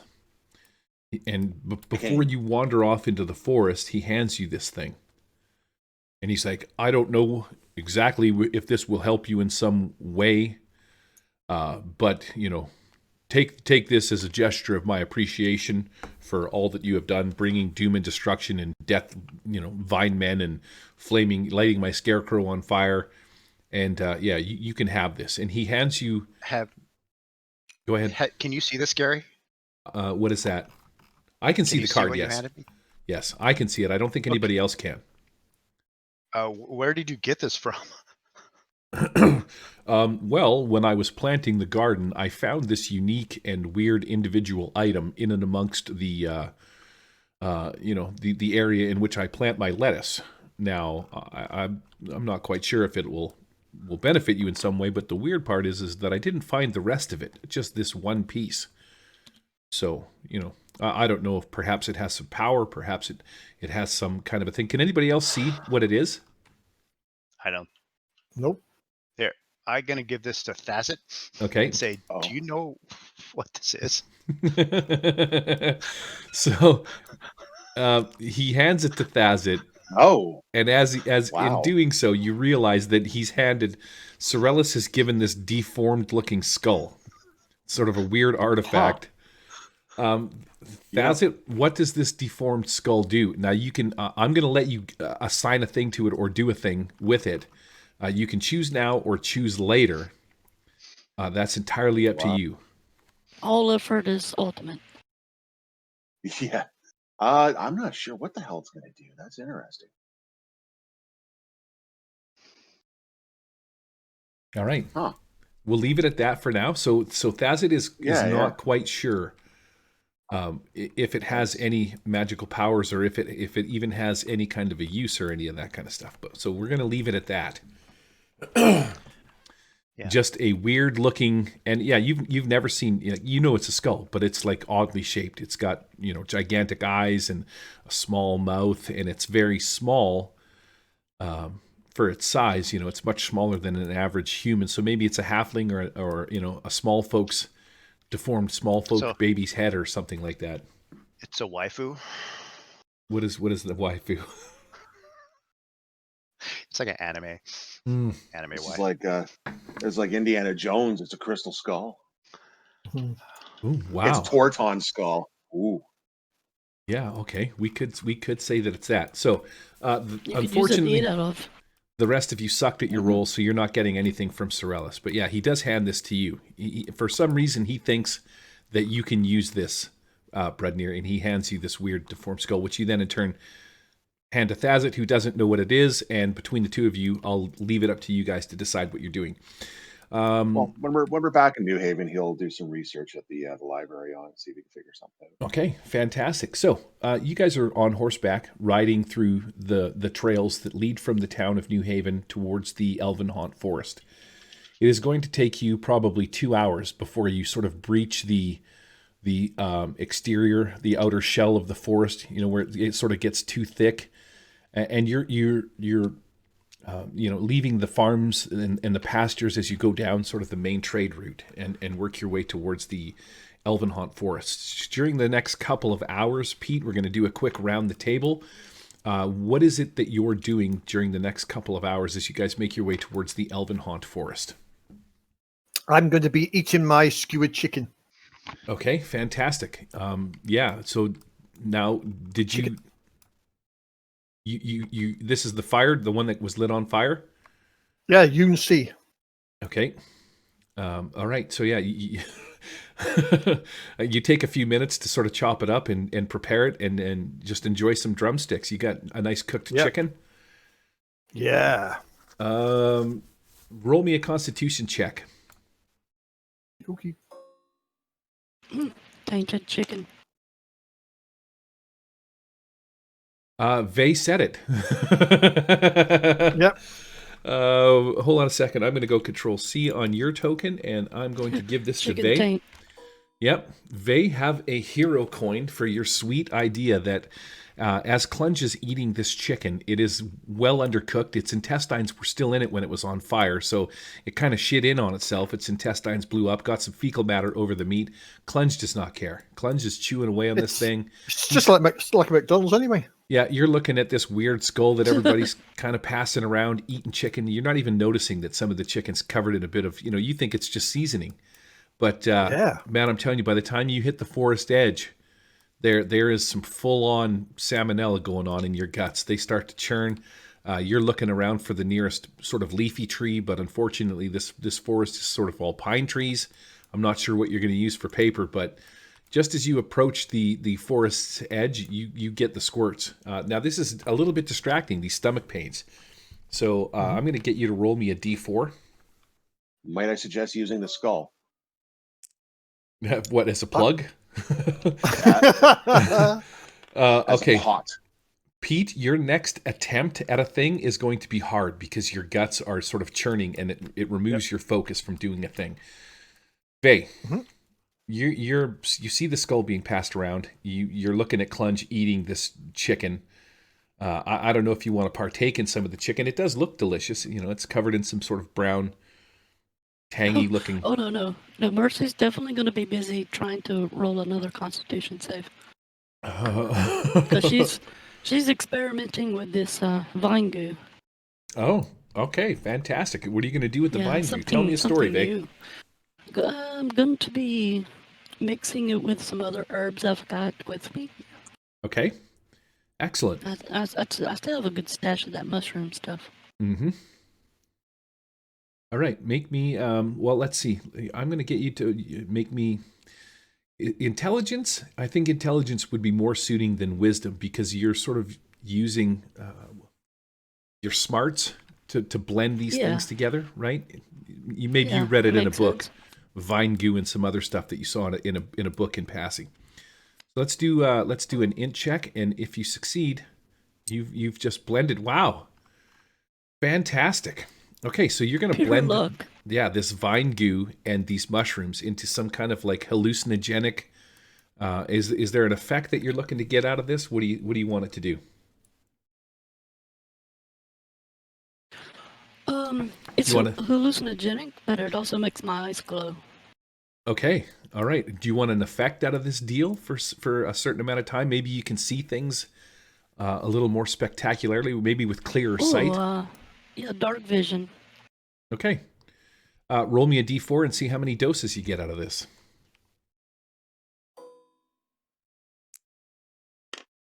Wow. Sweet. 4 doses of hallucinogenic dark vision. So this will allow you to see into the shadows and into the depths of some kind of, ethereal, maybe even the shadow plane. That's a possibility. Well done. Charles. Nice. Yeah, you and Thazit are passing back this weird deformed skull. You got a couple hours, you're sort of looking at it, not quite sure what to make of it. You can just sort of describe it in detail, however you want it to look, and tell me what you're doing while you guys ride your horses towards the Elven Haunt Forest. All right. We're just passing a skull. That's weird. Oh, I got an idea. What's that? Got an idea with it, dude. This would be interesting. Because we're not too sure what the hell it does or can or not do anything. I think maybe Thazit wants to take some time and start writing some runic stuff on it and see if he can imbue arcane bomb onto it. No one's gonna have sex with it. Yeah. Right, Vey? You were waiting for that. That's awesome. You were waiting for that. I'm surprised While Pete. he's putting these runes on it, he's got to hold on to it somehow. So, he's got to plant it down below. Yeah, you need both hands available. Yeah, that's right. You're supposed to plant the glowing orb. Well, if we just activate the skull and toss it, in D4 rounds, it explodes for 4d12. Mm-hmm. Let's turn into a time bomb. Wow, fantastic. So I just looked over at the Twitch stream and it must have cut out the last couple of minutes, but that's it. That is what it is. I'll blend these things together into a coherent story. We are currently riding from Sorellis' cabin towards the Elven Haunt Forest. Sorellis had given Charles this weird deformed skull, and between these two guys, they're going to write the story as to what this skull does. As I was resetting that, Thazit, what did you guys determine you were going to do? You're going to try and inscribe some runes on it and turn this thing into a bomb? Turn it into arcane bomb. Okay. I'll let you roll the dice when it comes around to you. Charles, what are you doing? You're fine with that? You're like, sure, just do whatever you got to do? Yeah, because it's just a skull. I don't know what it is. Yeah, like unless we get time to actually dig into it. I mean, if it's a skull, it's looking like it's pretty straightforward bone. It doesn't look anything overtly special, aside from the fact that it's got. We don't know if this is from a I don't know, a fucking retarded kid, or like we don't know what this skull is from. So fuck, it's turned to a bomb. Okay. So you just pass this thing over to Thazit. We'll let Thazit roll on that. Then what are you going to be doing for the next couple hours as you make your way to the Elven Haunt Forest? We have a map, right? Is there anything else that's noteworthy on the map on the way? So along the way, it just basically details the path from New Haven. You're going to follow the Iron Route. Maybe that's what we're calling it this way until you get to. You'll see like a trail that will lead off towards the Elven Haunt Forest, and then that's probably the point at which you're going to have to dismount because the forest is quite thick and lush, and there is just basically like a footpath. So it is possible to bring your horses into the forest, but you know that it's so thick with trees and nobody is supposed to go in that there really isn't a solid trail. There's just basically a footpath that Sorellis will go in because he can go visit the elves at Greenhall. Yeah. Being that he's half elf and half human, right? But it's just a path that he's sort of cut through the forest, not really meant for the larger horses. So you would have to dismount and drag them in there. And then the only two locations in the forest are Greenhall, which he essentially says follow the path, and then off to the right side of it. Damn, I hit my frickin' mic again. Off to the right side of Greenhall, which would be to a more easterly direction. He mentions something about Jenny's Grove, and he sort of has as an X as being east of Greenhall on this map. He does. Okay. There is like a symbol of a dragon, like a dragon skull kind of a thing, and he calls it like Dragon's Pond, and then it's just on near Dragon's Pond is where Jenny's cabin has an X above it, where he's sort of marked it. But other than that, you're looking at a forest with two locations. Okay. I want to do two things. I'd like to summon as many hounds as I can on the way. Oh, okay. Nice. Okay. What did we determine we were going to do with the hounds? You can summon 3 hounds max. Okay. I wrote down over here. Do you have the ghostly hounds on your sheet anywhere, or do I need to find them? I think they died in a map that got closed. Okay. Ghostly hound. Bada bing. You can call them whatever you like. Okay. And describe what that looks like. Well, I take out the chain and I wrap it around like my token has this really screwed up arm. So I think I just keep adding all the gear I have onto this horrible arm I have. So I'll wrap it around that, and like my forearm like withers every time I summon one out because it's drawing my life essence out. And then just like a nice little pop comes out as one pops into existence, and it just starts running it alongside the horse. Nice. Okay, pop, so that's one thing. You now have 3 ghostly looking dogs howling, barking as they run in front of you. Perhaps, maybe, I don't know, you can tell them to shut up if you want, but tell them to shut up and just like keep guard out for anything that's going to be coming out towards us. Okay. And then the other thing you wanted to do? When we have to hit into the forest, I want to set up camp and cook a meal for us. Okay. I care for us. Spectacular. Which will engage this. The cooking set? Okay, so you can do that on the outskirts of town. Oh, that'll be fantastic. Let's just do that now then. You basically roll in, you get to the outskirts, you see this trail that leads off into the Elven Haunt Forest. Right. Everybody dismounts, and before you enter the forest, just on the outskirts, everybody sits down and enjoys a nice steaming hot meal of, well, except for Clunge. Clunge is off in the bathroom. You know, He's having his steaming hot meal too. right. It's Yeah, he kind of figured that chicken that chicken has done a thing. You know what's weird? I think I have the gurgles. Gurgles and gas. Here we go. As soon as this thing comes up. It's a murder. It's a murder hobo production. He actually Hey, made that sound clip himself. personal stock of recording. Yeah. Yeah, you hear Clunge off in the bush, somewhere on the other side of a thick pine, making a bunch of noises. But that does not stop Charles from using the cooking set. So what is the cooking set? Pots, plates, utensils, heals, 5 hit points, over heart max when camping. So you're going to use this cooking set. Everybody is going to. There is no use thing on it. Okay, stop with the noise going on over there. That is a really long shower time. Everybody's going to get an additional 5 hit points from the cooking set, and then I'm going to take the cooking set and call it used, because it is just an item. Slowly creeping my way across the table to the shabby loot, and I will drop this cooking set into the used section. Kaboosh. All right, so everybody write down in your character sheets that you have an extra 5 hit points. You guys spend maybe 30 minutes enjoying a nice hot meal from the cooking set. Everybody feels a little bit invigorated, except for Pete, who is definitely like, you know, you hear him, he's like, oh, I'll be right there, fellas. Oh, I'll be right there. The chicken was really good. Okay, Thazit. You pull up into camp, everybody dismounts, you're eating some sweet food, and you're thinking to yourself, what am I going to do with this skull? And then it hits you. Oh yeah, he's gonna start scribing into it the arcane bomb. So he's gonna tick away at it. He's got his runic, little hammer and chisel and stuff. And let's see, what's that intelligence roll for that? And don't duff, for the love of God.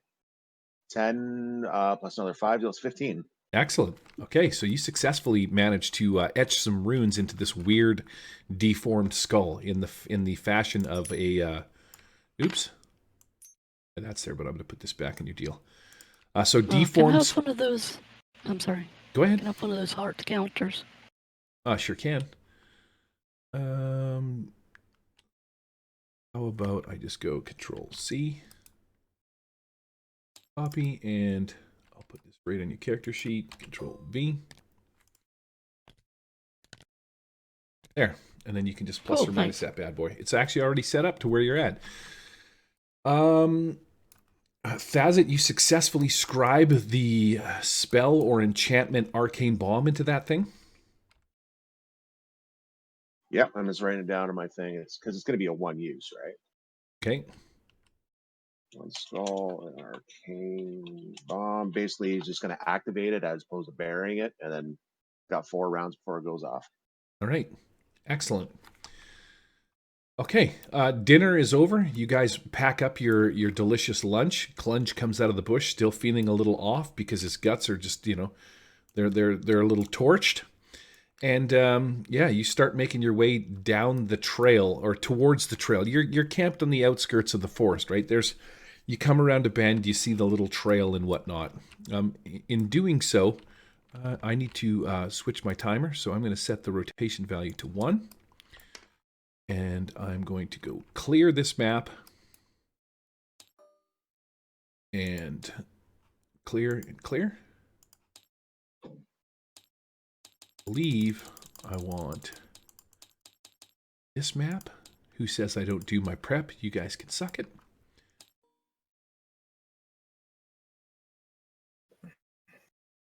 Skaboosh. This is a beautiful map that I did a while ago, and I'm very happy that I get to use it. Okay, so you guys were camping sort of off in this direction, and you're making your way. Let's say this is the trail here that leads off into the forest, right? Now, I know it's a great big wagon trail on the map, but for all intents and purposes, oh, my horses are locked. We're going to put This you guy- guys out here. This guy gonna be okay? Well, you can tell as you come around the corner, Clunge, you're sort of the first leader of the pack. And you come around the corner and you notice laying on the ground face down with a bunch of arrows in and around him, there seems to be like a person of some kind laying on the trail on the outskirts of the forest, right? So this would be the way to the forest. You see there's a bunch of arrows. This guy's got a couple of arrows in his back. And you notice that from sort of way back here. Let's move these guys. Shrink these down a little bit. Put them together. Here's your little compadre of horses. Everybody is over in this general direction here as you come around the corner. And Clunge, you're the first to notice this. Yep. So Clunge will immediately stop his horse, if that's the thing. Put it into park, and then sort of turn around to the other guys behind him, sort of without saying anything, and point towards the character or the person lying on the floor, and. Clunge is going to dismount and he's going to sort of head off to the right using cover to approach. So he's going to sort of sneak off to the side there with his bow drawn. Excellent. Fantastic. So you're going to make me a dexterity check, which is just for stealth. I'm going to do a no. Everything is fine right now. We're gonna leave the scene number at what it is at right now. And it's going to be hard for me, so that's going to be make it. Yep. My first roll. You're trying to sneak off into the bush. Yeah. Leaving a brown trail behind me. Right. That's you sort of disappear into some hedges. Everybody's looking this over is this is Gary's dream scenario, this, isn't it? I love it. That's fantastic. Did you make me a dex check, Pete? Oh, I did. Yeah, failed badly. Okay, yeah. So you think that you're hidden in some kind of bush, but you think you're doing all See right. me ass hanging out. Vay, you make me a notice check, Vay.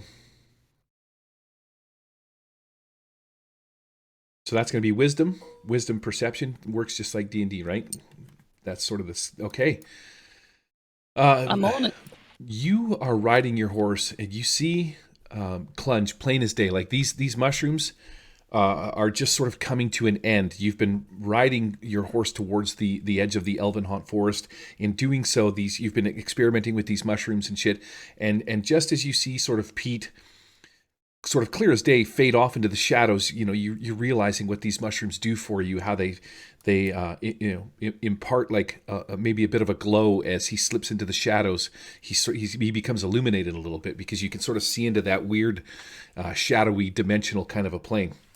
But yeah, you notice Pete plain as day with that roll. I was going to do another thing, but that's fine because you failed your roll. And these mushrooms wear off, and you kind of see Pete.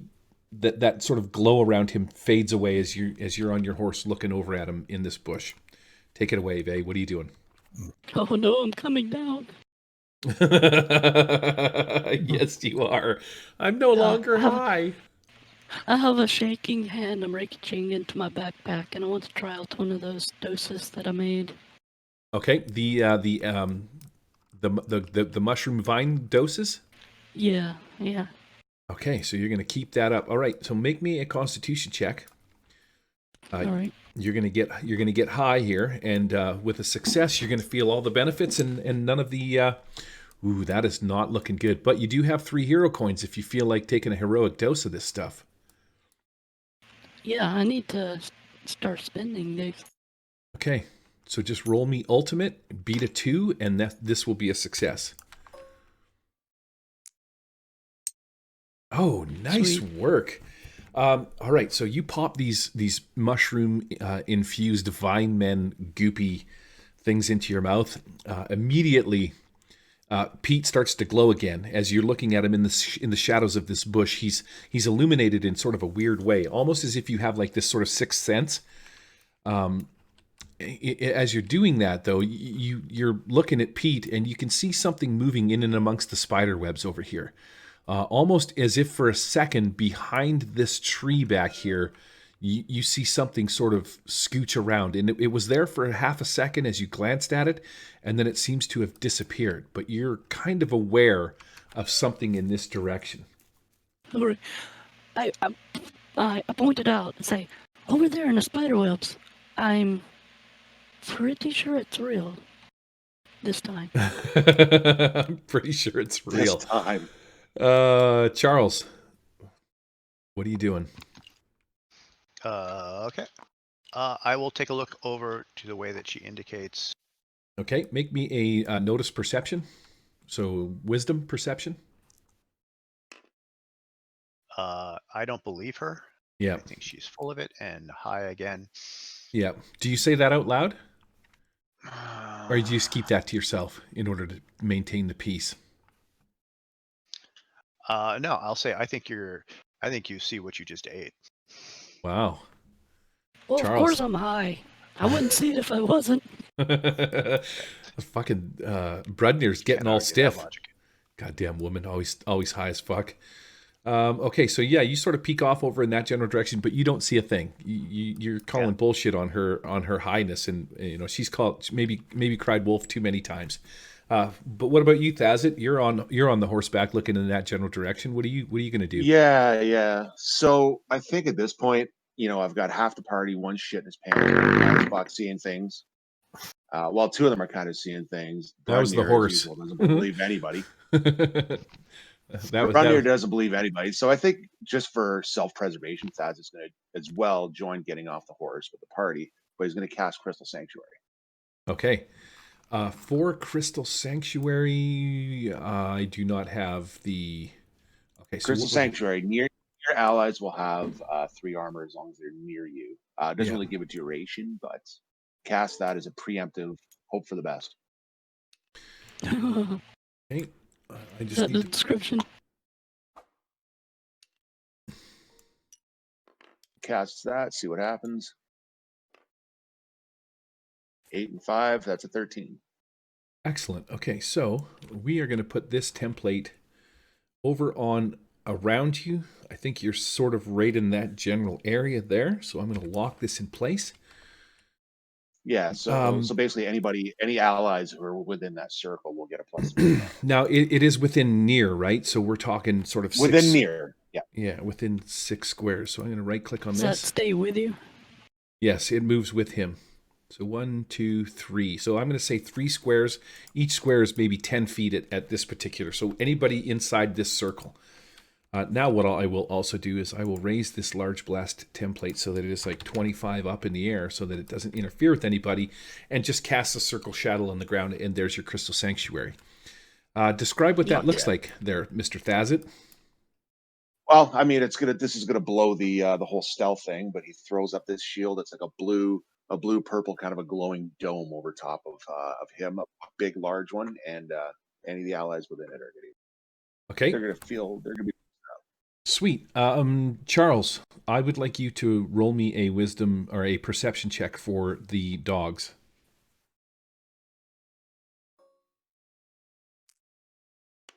So I guess no one sees the blue dome over us either,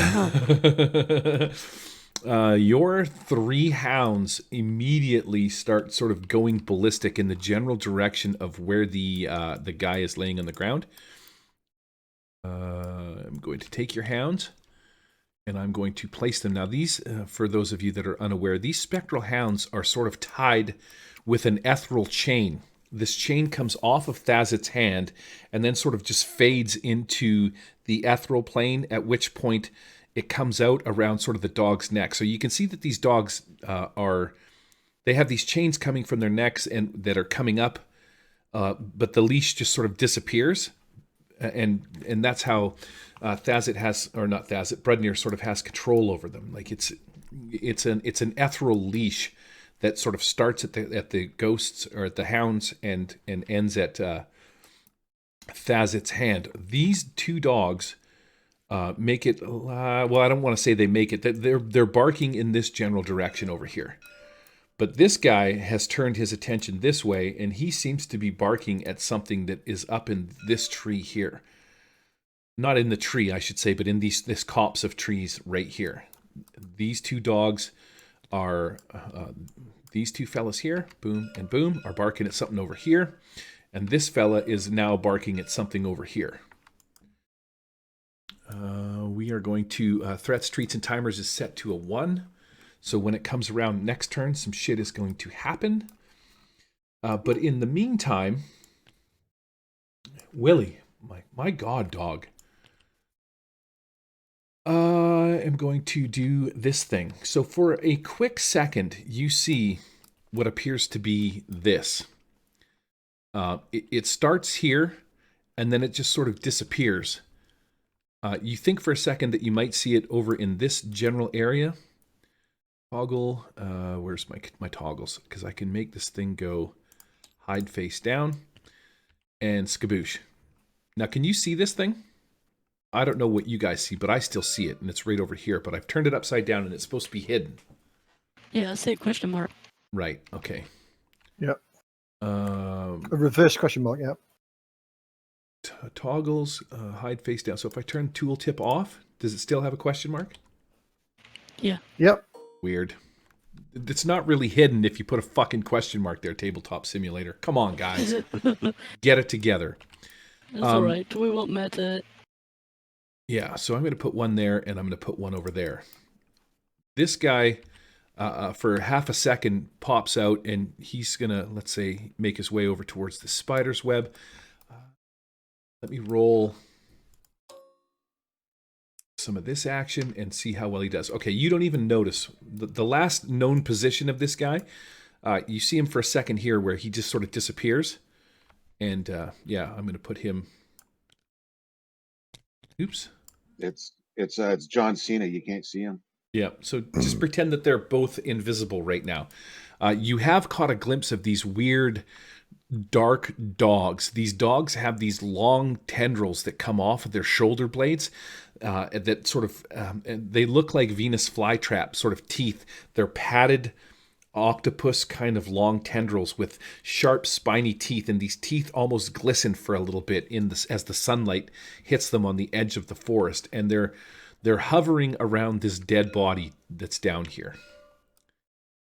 And that puts me over to Clunge. You're in the bush, and you've seen these things for a split second. Not quite sure what to make of these black-looking dogs. You know that they aren't the Shadow Lashers. These are something completely different. Actually, Clunge, I don't know. You weren't here for the Shadow Lashers. Clunge Willie knows not does not know what you speak of. So yeah, he's going to rub his eyes and sort of thinks that the shits has given him sort of double vision. So he's going to sort of carry on sort of tootling down the side here. Fucking dog, man. I should have put him upstairs. Okay, so you make it off in this general direction. You're walking towards the spiders. Yep. All right, roll me a notice check. Okay.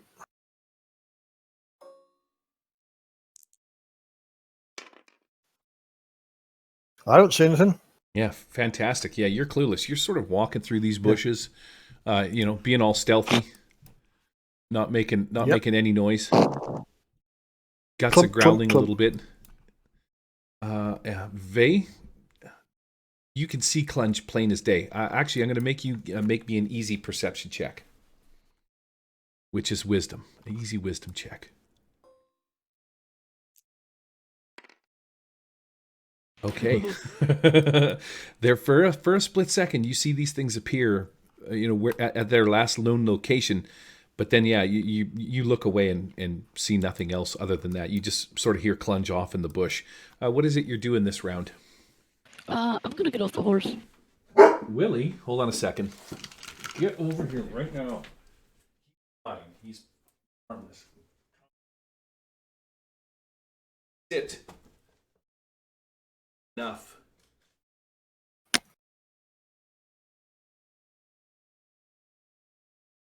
Poor Willie. He's just trying.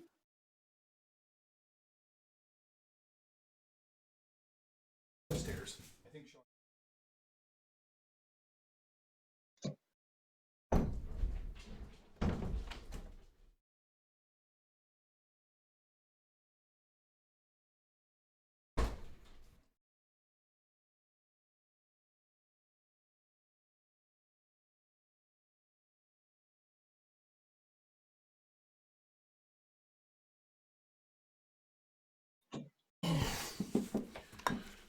Okay, sorry about that. Oh, I'm poor back. Willie. Now the problem is my international student, the new one that I got from Korea, he hasn't met the dog yet because he's on quarantine, right? So I have Oh, a yeah. divider set up in the room. So when strange Asian kid walks around the corner, the dog's going to lose his marbles, right? He's fine with the other kids, but And the Korean kid will probably eat him anyway. I Yeah, wasn't going to hold say your it. dog. who invited you to this channel, Pete? That's all I want to know. One of All us right, had to say it. It wasn't going to be me. Vay, what are you doing? All right, so I gotta get off the horse and I come up on these dogs and kind of try to get a line of sight of what the dogs are looking at, so I can try to focus my attention where they are. Okay, the first perception check is a freebie because of the drugs. Now, if you're sort of using your own, you're using sort of your turn, right? Like the first time is this is chance. You might see them because you're high on these weird special drugs. All right, one's passive, the other one's gonna be natural. Here we go. Yeah, right. That's exactly how. First one free. Thanks for helping me out. Passive, and now you're actually like trying to look into the bush. Oh, nice. All right. Because you're high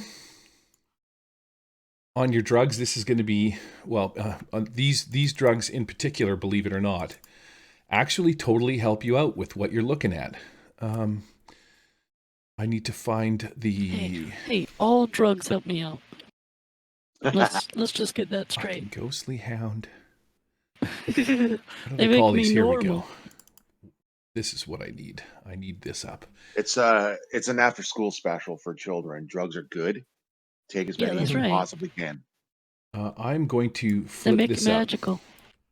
You see this weird beast sort of skulking through the trees. Again, you're aware of it on a level that these guys aren't. This thing is stealthing through the trees, and it's almost as if it's dipping from this plane to another plane and then coming back.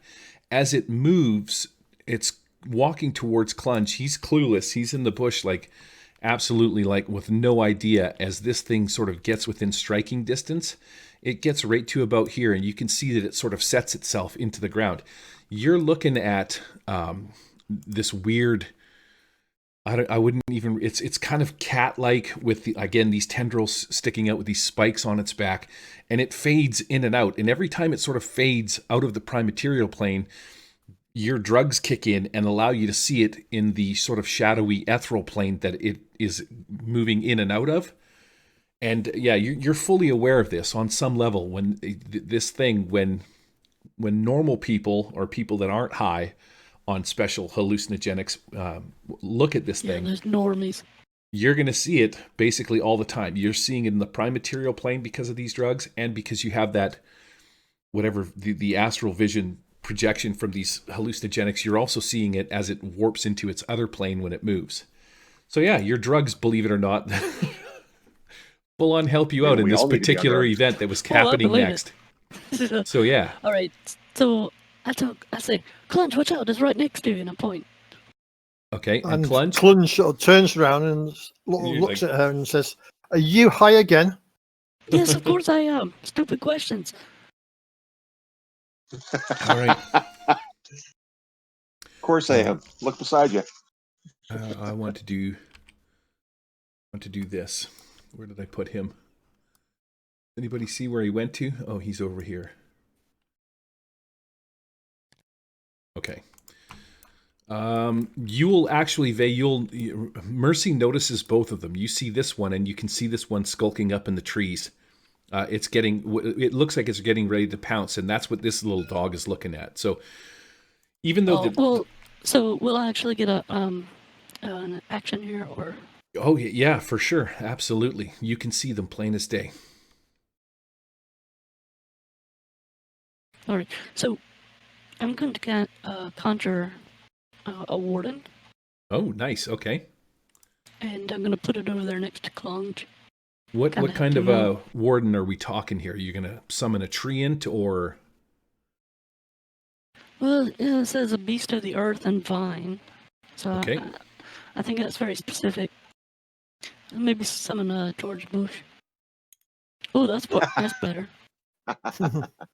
There you go. He's roughly Let me that roll big. and see if he summons. Oh yeah, I this love is the true. strat. See what happens. Okay, yeah, Okay. that should do it. Fantastic. So one of these trees, particularly this tree, rips out of the ground, and in its place, it turns into this sort of treant-like thing off to this general direction over here. Is that how you walk, Gary? Is it being like Um, 17 foot tall? Kind of, except I don't do the sweeping vine hand things. I think this thing has an attack motion too that it can do. Attack mode 1. Yeah, there it is. That's its attack. Ah. And then it does. There's attack, and then it dies. Oh. But right now it's in normal mode. It's cool, man. They got some sweet friggin' 3D monster looking things for this. Yeah. What are you when gonna I do? cast this, I say that. Well, at least my imaginary friends can see it. And then I cast this walking tree. So what spell was that again? It was called Conjure Warden. Conjure It's down Warden. at the bottom. Summon He an has 2 elemental hearts. beast. Okay, with 2 hearts and magical attacks. That's what I was looking for. Yeah. Sweet. I'm going to just give this thing, we're just going to call it 0 of 20. And we're good to go. Okay, so you summon this thing. It's free. You're free to command it to move right now. Like it just sort of pops up, looks at you for half a second, and then you can send it off in a direction of your choosing. All right, I move it towards the beast that I saw. Over towards Clunge. Now, Clunge, you're not sure what's going on. You know she's high. But yeah, this gigantic tree beast starts walking towards you.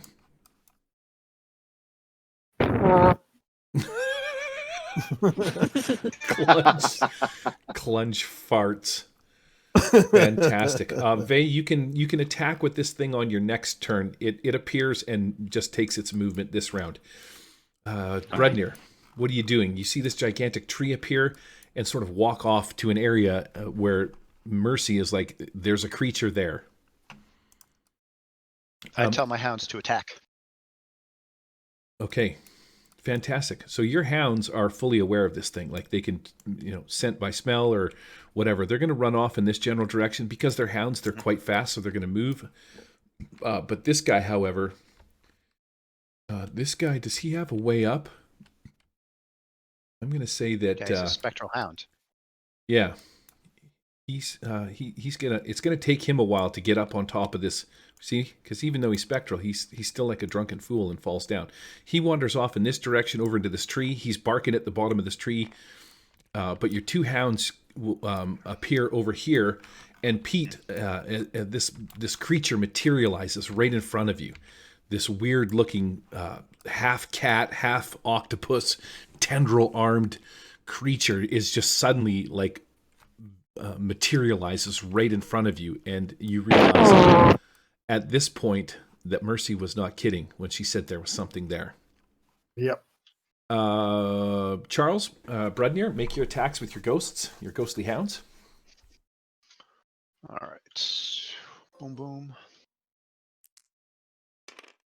20 and that's a cocked 2. Shit, nice. Come look at this too. Where is it? Oh, it's too late. Damn it, I was It's too too late. slow. It's fine. I'll take the 20. Okay, so a 20 and a 2.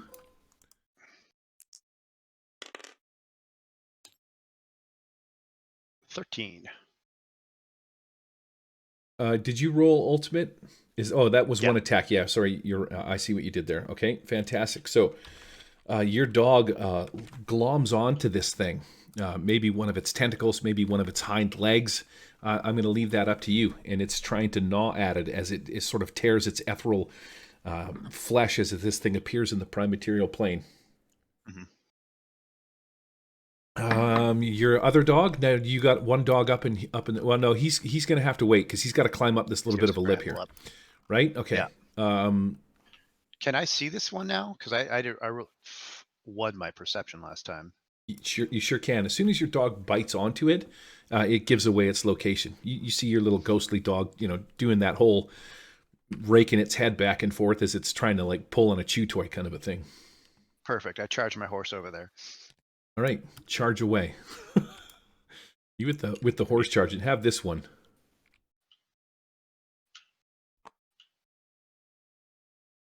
All right, so you end up over in this general direction on the back of that horse. Where's your character? Do you even have your character? Where's that? I didn't pull him over yet because I didn't get off the horse. Wow. He's over here. Way to duff that one. Here, I'll put you there. You're on horseback. Your horse comes to an abrupt stop, and you fall off the front of it. No, okay, so you're there, but you've just lurched over in this. Now you can maybe possibly make a ranged attack at this thing from your horseback, but we're gonna imply some unstable environment as or unstable platform. Yeah. So if you're gonna ranged attack. I never let go of the pitchfork, so I'm going to throw it like a trident. Oh, wow. Heart attack against the displacer beast. There almost seems to be two of them, in fact. Holy, eat it. Wow, Jesus. Jesus. Well done. Confirm that ultimate. Come on. What's that room? 12 right now. And in 12? fact, Okay. I meant to up it, but because I didn't, I'll leave it at 12. All right. I hit for ultimate damage then, which is going to be a 9 in that case. Okay. So your pitchfork slams into this thing, doing another 9 points of damage. And then I rolled to activate the Kedish change. Instead of attacking with a weapon, can I just have my horse hit it with its hooves?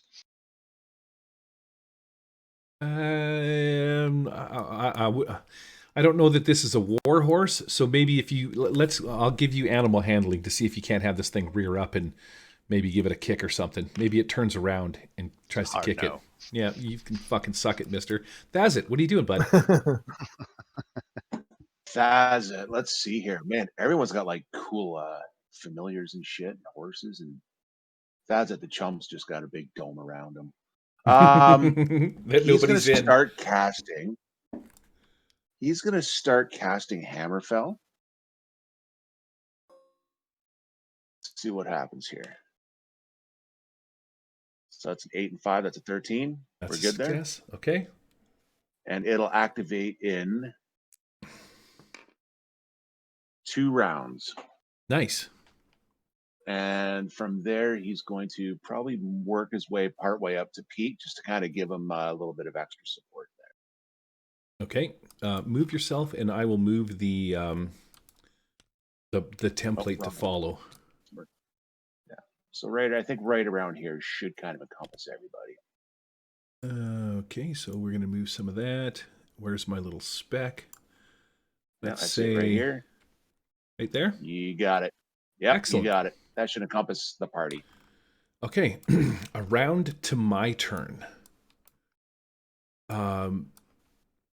On my turn, this little thing, what happens with this thing is it sort of sneaks through the... Now, your ghostly dog is sort of fully aware of this thing. You're not quite sure what happens, but the gist of it is this thing is sort of stealthing through the bush. It comes out, and with its viney little sort of roper arms, it's going to make 2 attacks against your ghostly dog. Ooh, a 17 and a natural 20. What did I give this thing? Why would you reopen that up? Tentacle attack is weapon effort. So it's going to take weapon effort. So this dog up in the hill, it takes weapon effort. So it takes 1 point, and then its next one is weapon plus ultimate for the natural 20. So 15, 16 points of damage on this dog up here. Oh yeah, it's gone. Okay, so this dog just sort of fades back into oblivion. You can feel your arm sort of regain a bit of its hit points as this dog sort of disappears, and you feel its connection lost. This cat, after it makes its attacks, just sort of disappears and blinks away. Now I know I wish hide was a little bit better, but 1 second it's there, and the next second it just sort of disappears, but you don't see where it reappears. As for you lot over in the bush, this thing is going to do the same thing. It's going to make 2 of its long tentacle attacks on the dog that's on its leg right now, because that seems to be its biggest threat. I'm going to take double weapon damage. So your dog takes a whopping 5 points of damage from this thing. So this dog, I'm going to say right here, what is it, 5 out of 10? Yeah. And then I'm going to make a strength attack versus your strength with my warp beast against your dog. It's going to try and pull its leg free of your dog's mouth and try and escape from the group of you guys. Oh. Roll me, so that's going to be a total of 7. And you rolled a 19.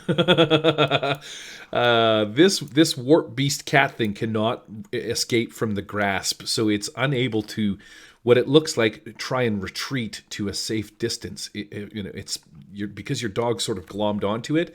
It's keeping it in this plane. It unlike the other cat cannot sort of fade away. Although it's trying to. With all its might. I'm actually going to say that it sort of just moves over this way, and it's trying to tug its leg free from that dog. Wait a second.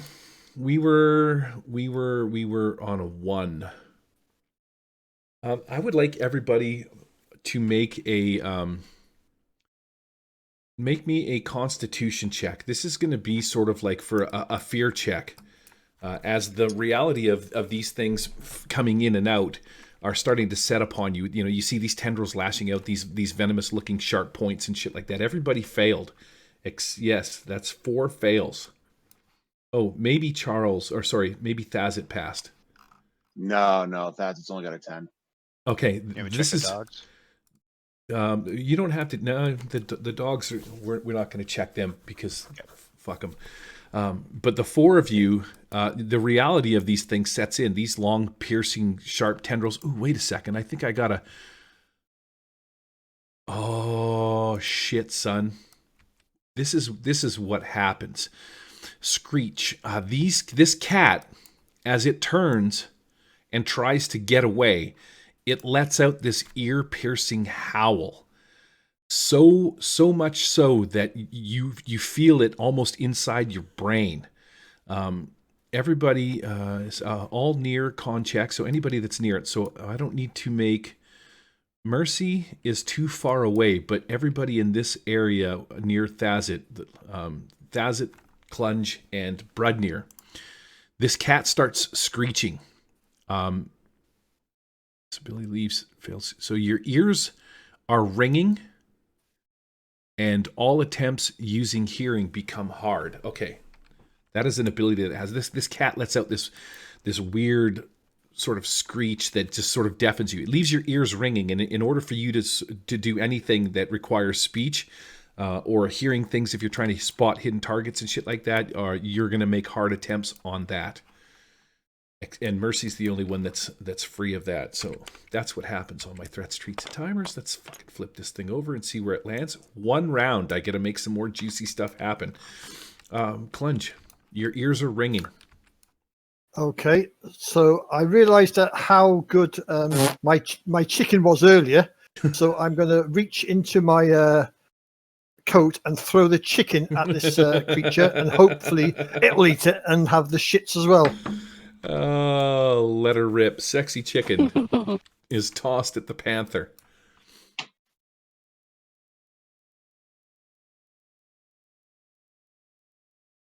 Are you rolling, Pete? What are you doing? Make me a dexterity check. Okie dokie. Let's see if you can hit this chicken. You could throw this chicken at this thing for weapon damage. Oh, what? Yes. I'm officially the local chicken tossing champion, I think. Okay, so you've taken a few bites out of this chicken. There's some sharp, pointy bones and stuff that are poking out of it. You're like, this chicken is not good. You whip it at this weird-looking beast, shadowy, beastie creature, and as it flies through the air, like one of the protruding rib cage bones pierces the ass end of this thing. Roll me some... I'm going to give you basic damage for this thrown chicken. Okay, and I'm going to throw in my hero coin as well. Oh, Nice. Eat the chicken tosser. That's 4 plus Oh! Oh, that was so close. So that's 7 total. And Wow. there's me. I think the chicken is actually stuck into this thing. You hit this thing with the chicken. I heard your coin. Where is it? Right there. Delete It's on the that. table, yeah. 29 of 30 points. It had 22, so it was 2/3 of the way beaten down. But you threw this chicken at it, and it pierces this cat as it's just letting out this insane howl. For 7 points, it has 1 hit point left, and you can describe the damage that your chicken does as it flies into this thing and sort of sticks into it. I reckon it goes beak first, and the beak is stuck into the beast. And as it's thrashing around, the sort of the chicken body is flapping around. Nice. Excellent. I got to alt print screen this thing. I got to make sure that I take some screenshots for prosperity.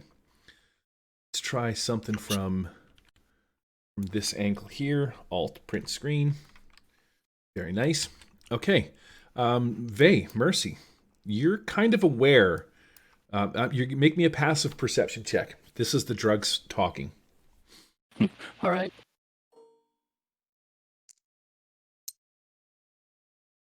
All right. You know that it came in a direction towards you, but it has slipped past your vision somehow.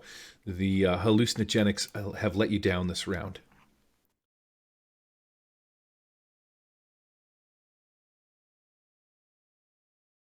It's your turn. Sorry. All right. So can I make a serious look now? Mm-hmm. Yep. You can focus your attention. The other one died, right? No, it still has 1 hit point left. Not that you're aware that it has 1 hit point left, but so it's still up. Okay. Yeah, it's down on 1. It's taken a knee, so to speak, a paw. All right. Here's my active perception. Oh, nice. Okay, yeah, you sort of turn around, pay a little bit more attention to what's going on, and you see that this thing is right on you. Like it's literally within attacking range. It's crouched. It's poised to strike, to leap in your general direction. All right. So, Thank you. My warden was going to attack that other thing, so I let him do that. Okay. Make a strength check to see if you can There's no hit it. stats on him, so I'm not sure what he can do.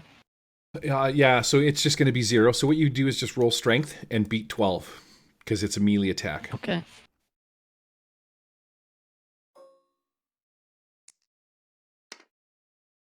$13. All right, cool. Hits. Roll. Yep. Like I said, it'll be weapon damage.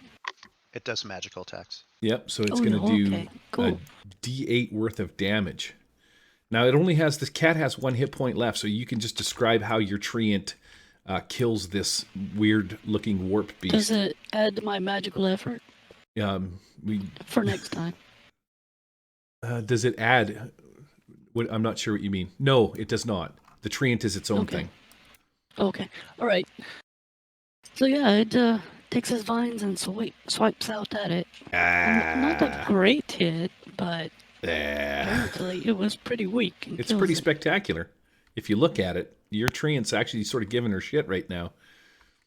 Don't forget to rescue my chicken. This. Go ahead.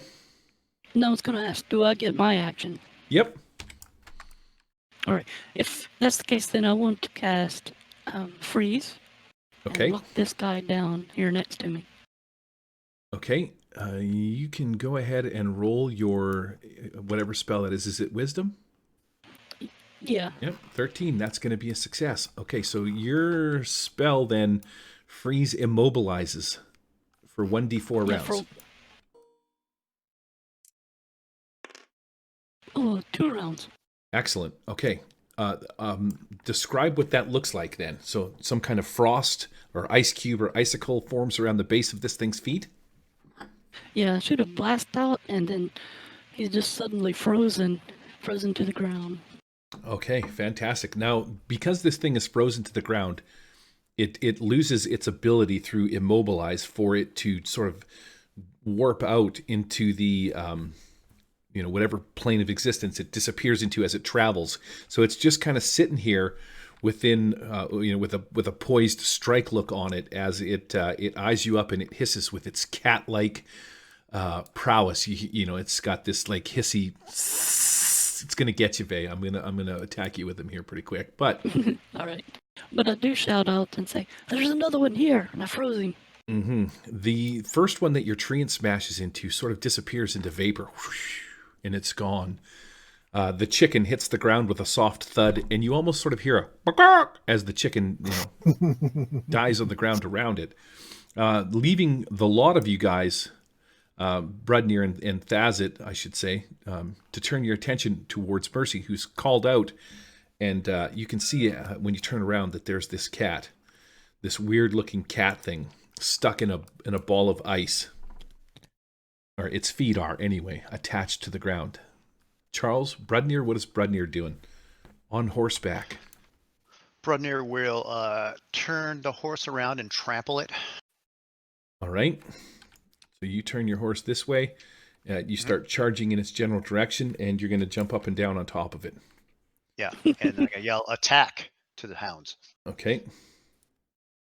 There's Brudnir. The hounds. Now the hounds got some good movement. They can move a little bit. They're fast, right? So it's no problem for them to sort of make their way over here. I will allow you 3 attacks on this cat beast thing.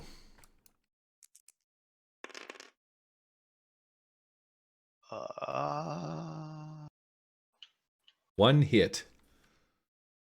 Well, mine's the first one, right? I don't know. Or are You they tell faster me. than me? You tell me how much you want to cheat today, Charles. I want to cheat a lot. But you get to tell me how much a trampling horse does damage, so it's a trade-off. Well, that's the You gotta beautiful tell part me about D4. ICRPG. It's just weapon damage, right? It's a big ass creature. We'll give you weapon damage. 4, Okay. and the dog does 1. Sweet. So you managed to do a whopping in 3 attacks. You did 5 hit points worth of damage. Yeah, it's real. Well, you seemed much cooler than you actually are. Oops. I don't know what happened Oh, there. well, let me roll my charisma to see how cool it was. No need. We all know. Thazit, what are you doing? That's an 18. Suck it. Wow. All right. Everybody stops and cheers as you jump up and down in this Cool, poor cool. defenseless cat. Let's see here. Yeah, Thazit Mercy here sees is trailers going by and everything. Mind the icicles. Yeah. So perfect. Thazit here is stuck in a spell burn, so he's just going to draw his crossbow, be super boring, and just shoot it with a crossbow. There's nothing boring about shooting a thing with a crossbow. Why do you have to disparage those Boring. non-magical folk? Right? That's a Wow. hit, so Well, now, how that's cool fun. would that have been if it was a 20 and you rolled for ultimate? All right, so Nope. Still boring. It's a boring 6 that just hits it and pierces it, and as it squeals from the pain. Wah wah wah. wow. You could have added Okay. some flavor. 6 points of damage to it. Yep. That's more than the 3 attacks that Charles did. Yeah, but it didn't look cool. You see, it's got to look cool. Okay. Yeah. He's Uh, like the kid that does Oh. good on the test, but I'm the kid that's cool in class. Mhm. Oh, Later you have on. arrows? That's right. Okay, We'll so have to get together soon. I just remembered. Style over substance. I just remembered why when I rolled a 1. So that's 1 turn for everybody. That comes back to me that I don't actually go right away. So on the next turn around, the threats, treats, and timer will activate. So for now, my Catman, my little beast here, is going to do 2 tentacle attacks on Vay. He's fully aware that you're the one, or you're the reason that he's stuck in position. 18 and a 13. What's your armor class, Vay? Cold-hearted. My armor would be, I guess, 15 now. Okay, so that's going to be 1 hit from this tentacle attack. Long tentacles with sharp pointed strikes, pierce through flesh. Do for okay. Ooh, So- a tentacle attack. Sexy. Yep, tentacle attack is weapon effort, so it's just a mere 6 hit points from 1. It's called the hentai attack. Yeah. Right? So you're going to take a full 6 hit points worth of damage from this tentacle. And All attempts required. And as this tentacle hits you, you can feel all of a sudden like your vision that is normally generally very clear, although you're kind of messed up on these drugs and it might be an effect of it. It really at this point, it's really hard to tell, but all of a sudden your vision who knows what's going on? Goes really blurry for 4 rounds. Just make a note of that. I should probably get a dice out, or you can. Let's do this. Control. Oh, okay. C. So what does that mean mechanically for me? What it means mechanically, I'm going to put this as, and I'm going to change the Everything's color. hard. Yes, anything that requires vision. Let's change it to yellow, so that it's a condition dice. You'll have to rotate that yourself. Mechanically, what it means that any attempts that require vision are hard for the next 4 rounds. So shooting things with a bow, for example, is going to be hard because your vision is super blurry. That's going to be it for my turn. So that goes back to Pete. Clunge is standing over in the bush still, hanging out with the treant. So is there only just this the one creature that we've seen now? Is there? Yeah. Yep. That's all you're aware of. Fortunately for you guys, Vey has pinned this thing down with a frosty immobilize spell, or I could do a cool thing and warp away. But okay, so Clunge is going to come in and he's going to have a stab at it. Why not? Let her rip. We did actually start a little late, so it's 10 after, and you suck horribly. So yeah. Yes. Describe your glorious miss. As he runs across, he slips on chicken entrails that have been left on the floor and sort of falls on the floor flat in his face. Nice. Well done. Mercy, your vision's blurred. This cat is beside you, hissing in your general direction. These tentacles are reaching out, trying to inject some kind of weird, goopy poison into your system. What are you doing? I'm gonna say, I can't see this thing. Get him! And I'm gonna do Titan's Battle Cry. Titan's Battle Cry. Wisdom it is.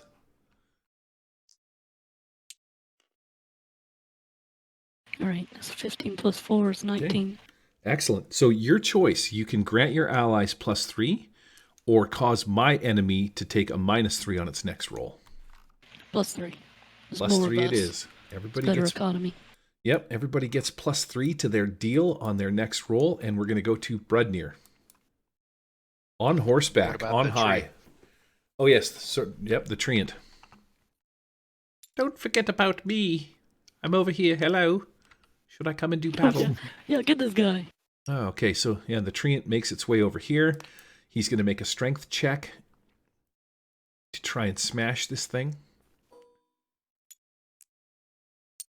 All right, they roll 7. Yeah. Sorry, milady. I should let the GM roll for the guy. Oh, you can control it if you want. That's perfectly fine. Just No, I'm because- saying the GM should roll for the guy because you roll better than I do. Oh. I like how my players are full-on cheaters. That's my favorite. My roll sucked. You roll for me. So yeah, you hear the treant with its mindful communication. Its interlocking brain is connected with yours. And it's like, oh, acorn farts. I missed. Gosh darn it. Nice. Charles, you're on high, on horse, trying to trample this thing. I'll take care of the dogs first. Bocephus and Bodro are attacking this thing. Oh, one of them does. Wow.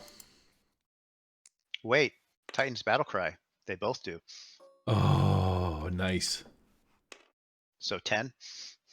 Okay, that is going to put some glorious wounds on this thing. 21 of 30. Your dogs are, nipping at it, slicing into it with their ethereal teeth. I'm gonna jump down there and whip out my sword and slash at it. So take me off the flying horse, I guess. Okay. Move him out Brudnir of the dismounts. Boom! Silver sword. Titan's Battle Cry. That works. Wow. Oh. And it's not ultimate, so I feel bad about that. So Okay, I'll do- 27 of 30. It's down to its last 3 hit points. Hold on, It's no. lacerated. Uh-oh. That wasn't the damage. That's the 2 is a damage, so total of 5. So I thought you did 6, so I'm going to give it 3 hit points back. So it's 23. No, you said 5? It was at 21. 26 of 30. Damage. How much You tell damage me, did you do? Rainman. What did 5. you do? Okay. Sweet. So That's a yeah, whopper. you a nice healthy blow. Cat squeals in your general direction, but he's pretty focused on Mercy. Considering that he's still, or this cat is still stuck in one place, he's got his attention turned to you. But there's still Thazit. Thazit might save the day here. Well, Thaz is still under spell burn to the end of this round. So again, womp. Where's my crossbow? Let's see if we can fire another bolt at this thing.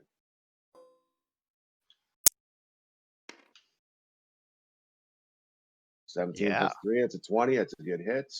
Thazit is the Mary of the fuck, Mary, kill. And just because, no, we're ending this. Yeah. Hero coin. Hero coin for the death kill. Nice. See? Yeah. There we go. Wow. Oh wow, nice. Where's the coin? Is this it here? It fell off the table, actually. Oh, did it? Okay, so it should be on the. I flipped it. It went off the table. It should be way the hell down below. Is it Interesting. on the floor there? No, because didn't what happens respond. is it comes back It's right onto here. the table wherever it left the Over table. here. Oh, I thought it was dropped in the center. It's right here. Got Okay. caught in the character sheet. Excellent. Delete that sucker. Describe how you kill this last weird shadow-looking beast. Well, it's going to be a very boring kill. It's just going to be straight between the eyes, and it just kind of chokes and falls over. Excellent. Okay. It's a lackluster, boring kill. Bah. Yeah. Even the treant looks at you like, if it could speak, you would hear it say, very mundane, boring death. And then it just sort of walks over here. It's like, thanks for nothing, friends. It was a pleasure killing things with you. And then, it's going to return to its normal treant self. I can select a tree here somewhere. It doesn't die. Select this tree. That puts us back to, seeing as how I have nothing on the go here. We're gonna go right back to Clunge. Now this is gonna be end scene. Clunge. You everything feels safe and secure once more. You feel like Okay. Okay, in that case, then Clunge is going to go across to the body in the road and sort of have a look at the body and see what you can see. All right. Caboose turns back into a tree. Fantastic. Oh, nice. You make your way back over to this guy that's laying here. As you approach, you can tell that he's sort of dressed in commoner's garb. I don't know if you're going to roll him over or maybe kick him. He's definitely dead. He's pale blue. He's been laying here. The bugs have landed on him and started picking away at him. He's got this arrow in his back that you can probably tell is crafted from some kind of elven forest dweller. There's some pretty fine craftsmanship on these arrows. The thing that stands out is there's 4 of them. So whoever this guy was, either the archer that was shooting at him was shitty, or there was 4 guys or 5 guys, like maybe an elven hunting party, came in and shot this guy to death. But he has been laying here face down now, probably for, if you had to guess, I would say, well, actually, you know what? Make me, again, wisdom perception. Let's see if you can figure out a thing on this guy. Okay. See how smart Clunge is. Not very. You're smart enough today. Well, today's enough to pull the trigger on this one. Yeah, so you're judging by this dead thing laying on the ground, this dead dude and the arrows and stuff around it. You're looking at it. You're like, probably this guy was gunned down about 2 days ago. There's some Okay. animals have been chewing on him and stuff like that, but he is definitely from the town. You recognize him. You've seen him walking up and down the streets. No, you haven't, because you're not from New Haven. But he just looks like a commoner. So you're actually not 100% sure, because I got to remember that you're new to the town of New Haven. But yeah, he's been He dead is. for a couple of days. You want to rifle through his pockets or do a thing or what? I'm going to pick up the 4 arrows and sort of put my foot on his back and sort of pull one out of his back, and I'll have the arrows. All right, man. They pop out with a sickly kind of a noise. But yeah, you managed to get yourself a bunch of arrows here. Look at that. Mm-hmm. 4 sweet. Does Clunch use a bow? He does. He's got a crossbow. Oh, and Thazit has a bow too. Crossbow as well. Crossbow. That's way less. That's way less. Clunch, have In you the middle been of something, using your bow? I haven't been paying attention. Yes, I have. Yeah, Okay. not hit shit with it, but All right, so you got yourself 4 sweet elven arrows. My son just came downstairs with the dog, so he was just doing a thing. Vey, what is Mercy doing? Clunch is over here collecting arrows. Mercy sees him grabbing these arrows and comes over and says, "Let me see one of those." okay. He'll show Mercy one of the arrows. Okay. All right, I say, "Here, use this arrow next time." And I cast a leaf arrow on it. Fantastic. I already know what that sweet-ass spell does. And It'll you successfully cast it on triple it. ultimate damage when it hits. Jesus. Nice. Yes, leaf arrow. Enchant a single arrow to do triple ultimate damage on impact. So if you hit with that arrow, man, it is going to like explode in some sweet... describe what that looks like before we go to end scene here.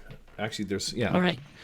You'll hold the arrow, vines and leaves grow all along its shaft. I'm going to call this leaf arrow, Pete, and then I will make leaf arrow much larger so that it is noticeable. And I will take leaf arrow and I will set it over on your character sheet. Where's Clunge? Skaboosh. So that you can, for next time, remember that you have it. Sweet. Thank you, Rich. All right, Charles, what do you got on the go? Everything's settled. I will gallop over to see if the body is Halbin. Okay, so you come over to this corpse. As soon as you get up close and personal with this thing, you realize that this is not Halvin. What you do notice what's that? Who dat? Just a commoner. I think I can flip this guy over to tell you the truth. Of course. So let's roll him over. You're like, oh, let's have a look and see what we got going on here. Flip him over. You look at him. You're like, okay, that's not Halvin. This is just one of the commoners from the town. One of the dock workers, perhaps. He's got a satchel on him that has some coins in it, so he was not robbed. And the note, he has the same note on him that that you saw on Rourke in town. I believe his name was Rourke, right? The guy with the missing eye that had stones put in his eyes. This guy, however, he does not have stones in his eyes. He was killed in a different fashion. So you know that this guy was not killed by Jenny Greenteeth, because she probably would have put stones in his eyes. This guy looks like he was taken out by possibly the elves of Greenhill, which does not bode well for the elven folk, because now they've killed an actual townsperson. Yeah. And then Thazit, what are you doing? Well, Thazit's done his spell burn, and his hammerfall actually goes off, so he's got to blow off these 2 rocks to the side. He's going to dump these 2 giant rocks off and just brush himself off and walk over and kind of look and go, look at that dead guy. That's fantastic. Oh, Brudner's over there. I'm going to put Thazit sort of right around here because it's picture time. Everybody say cheese. Alt print screen. And okay, hold on a second here. I didn't miss Brudner on that deal, did I? Yep. What are you doing, Charles? No, I rode over there and looked at the body. Okay, good. Don't be a dick. What a jerk. Okay, so 10:20. We're going to wrap this up. We are going to finish this with this scene. You guys inspect the body. You find out that he's definitely one of the villagers. He's got the note on him that explains his presence in the forest. That didn't seem to do any good. He is on the just outside the small trail that leads into the Elven Haunt Forest. Oh, somebody's making noise over there. And then you guys proceed into the forest. Oh, pretty. I think you're going to like this map. Oh shit! This is sparkly another shit going on. Another map that I'm pretty happy that I get to use, and I'm going to put you guys cool. sort of right here. Particle frenzy. Okay. So much pollen. Yeah. As you Magic proceed into the forest, into the Elven Haunt Forest, you're following this trail along, probably for the better part of the day. The clouds are, you can't see the sky, but you can hear the rain falling from up above. It's damp, it's dark. Every once in a while, Mercy, you might see some sort of weird thing that you're assuming it's like a small person with wings, like a small pixie, flies by because you're sort of high and you can sort of see these things with these drugs that you've kicked in. You're like, you think you see like a small fairy person every once in a while, but then they just sort of flitter off and disappear. You follow the trail into the forest, and you come to this little sort of creek bed that sort of rolls through the forest, and there's a rope bridge that goes across to one side. Across the bridge, you see what looks like a party of elven women. One of them in particular that I'm going to say is this one here. She's standing... No, can I get her to stand right here? Anyways... She falls to her death, getting too close to the end of the wall there. So dramatic. Right, that's really Stupid not what elves. happens. Right, so she comes up to this bridge. She stops right about here. Stand up for me, please, lady. Stand up. Stand up. Why? What are you doing? Tabletop simulator. I hate you sometimes. Yeah, you'd think it'd be easier. Right? She's been hanging out with Mercy. There's other ways that I could go about this. So she makes her way to the front of the bridge, like so. As she stands here, in a booming voice, she calls out across the bridge, clear as day, and she says, "You shall not pass into the village of Greenhall. You're not welcome here. Turn around or face the wrath of the elves of Elvenhaunt." And we're going to end there. I'm only here because the GM took me here. I don't give a shit what you say. And an arrow lands at your feet. "Do not speak to me again. Under the penalty of death, you have trespassed into our forest farther than we care to let you." Oh, I was talking to that pixie over there. You saw it, right? Yeah, she looks at you for a second. She's like, "Interesting that one of your human blood," and then she spits on the ground as she says human blood, "can see the fae of the forest in such a way. What are you, on some kind of drugs? What magic is this?" Yeah, and the rest of us nod. Not a human, but okay. Oh, first of all, You know her so well. Fantastic. I'm going to try and take a picture, something along those lines. There we go. Okay, so that's going to be it. We'll pick this up, I guess, next time in the continuation and final episode of Tales Trees Tell. Thanks for coming out, everybody. Thanks very good, again, Gary, for Thanks running. for the game. Thank you.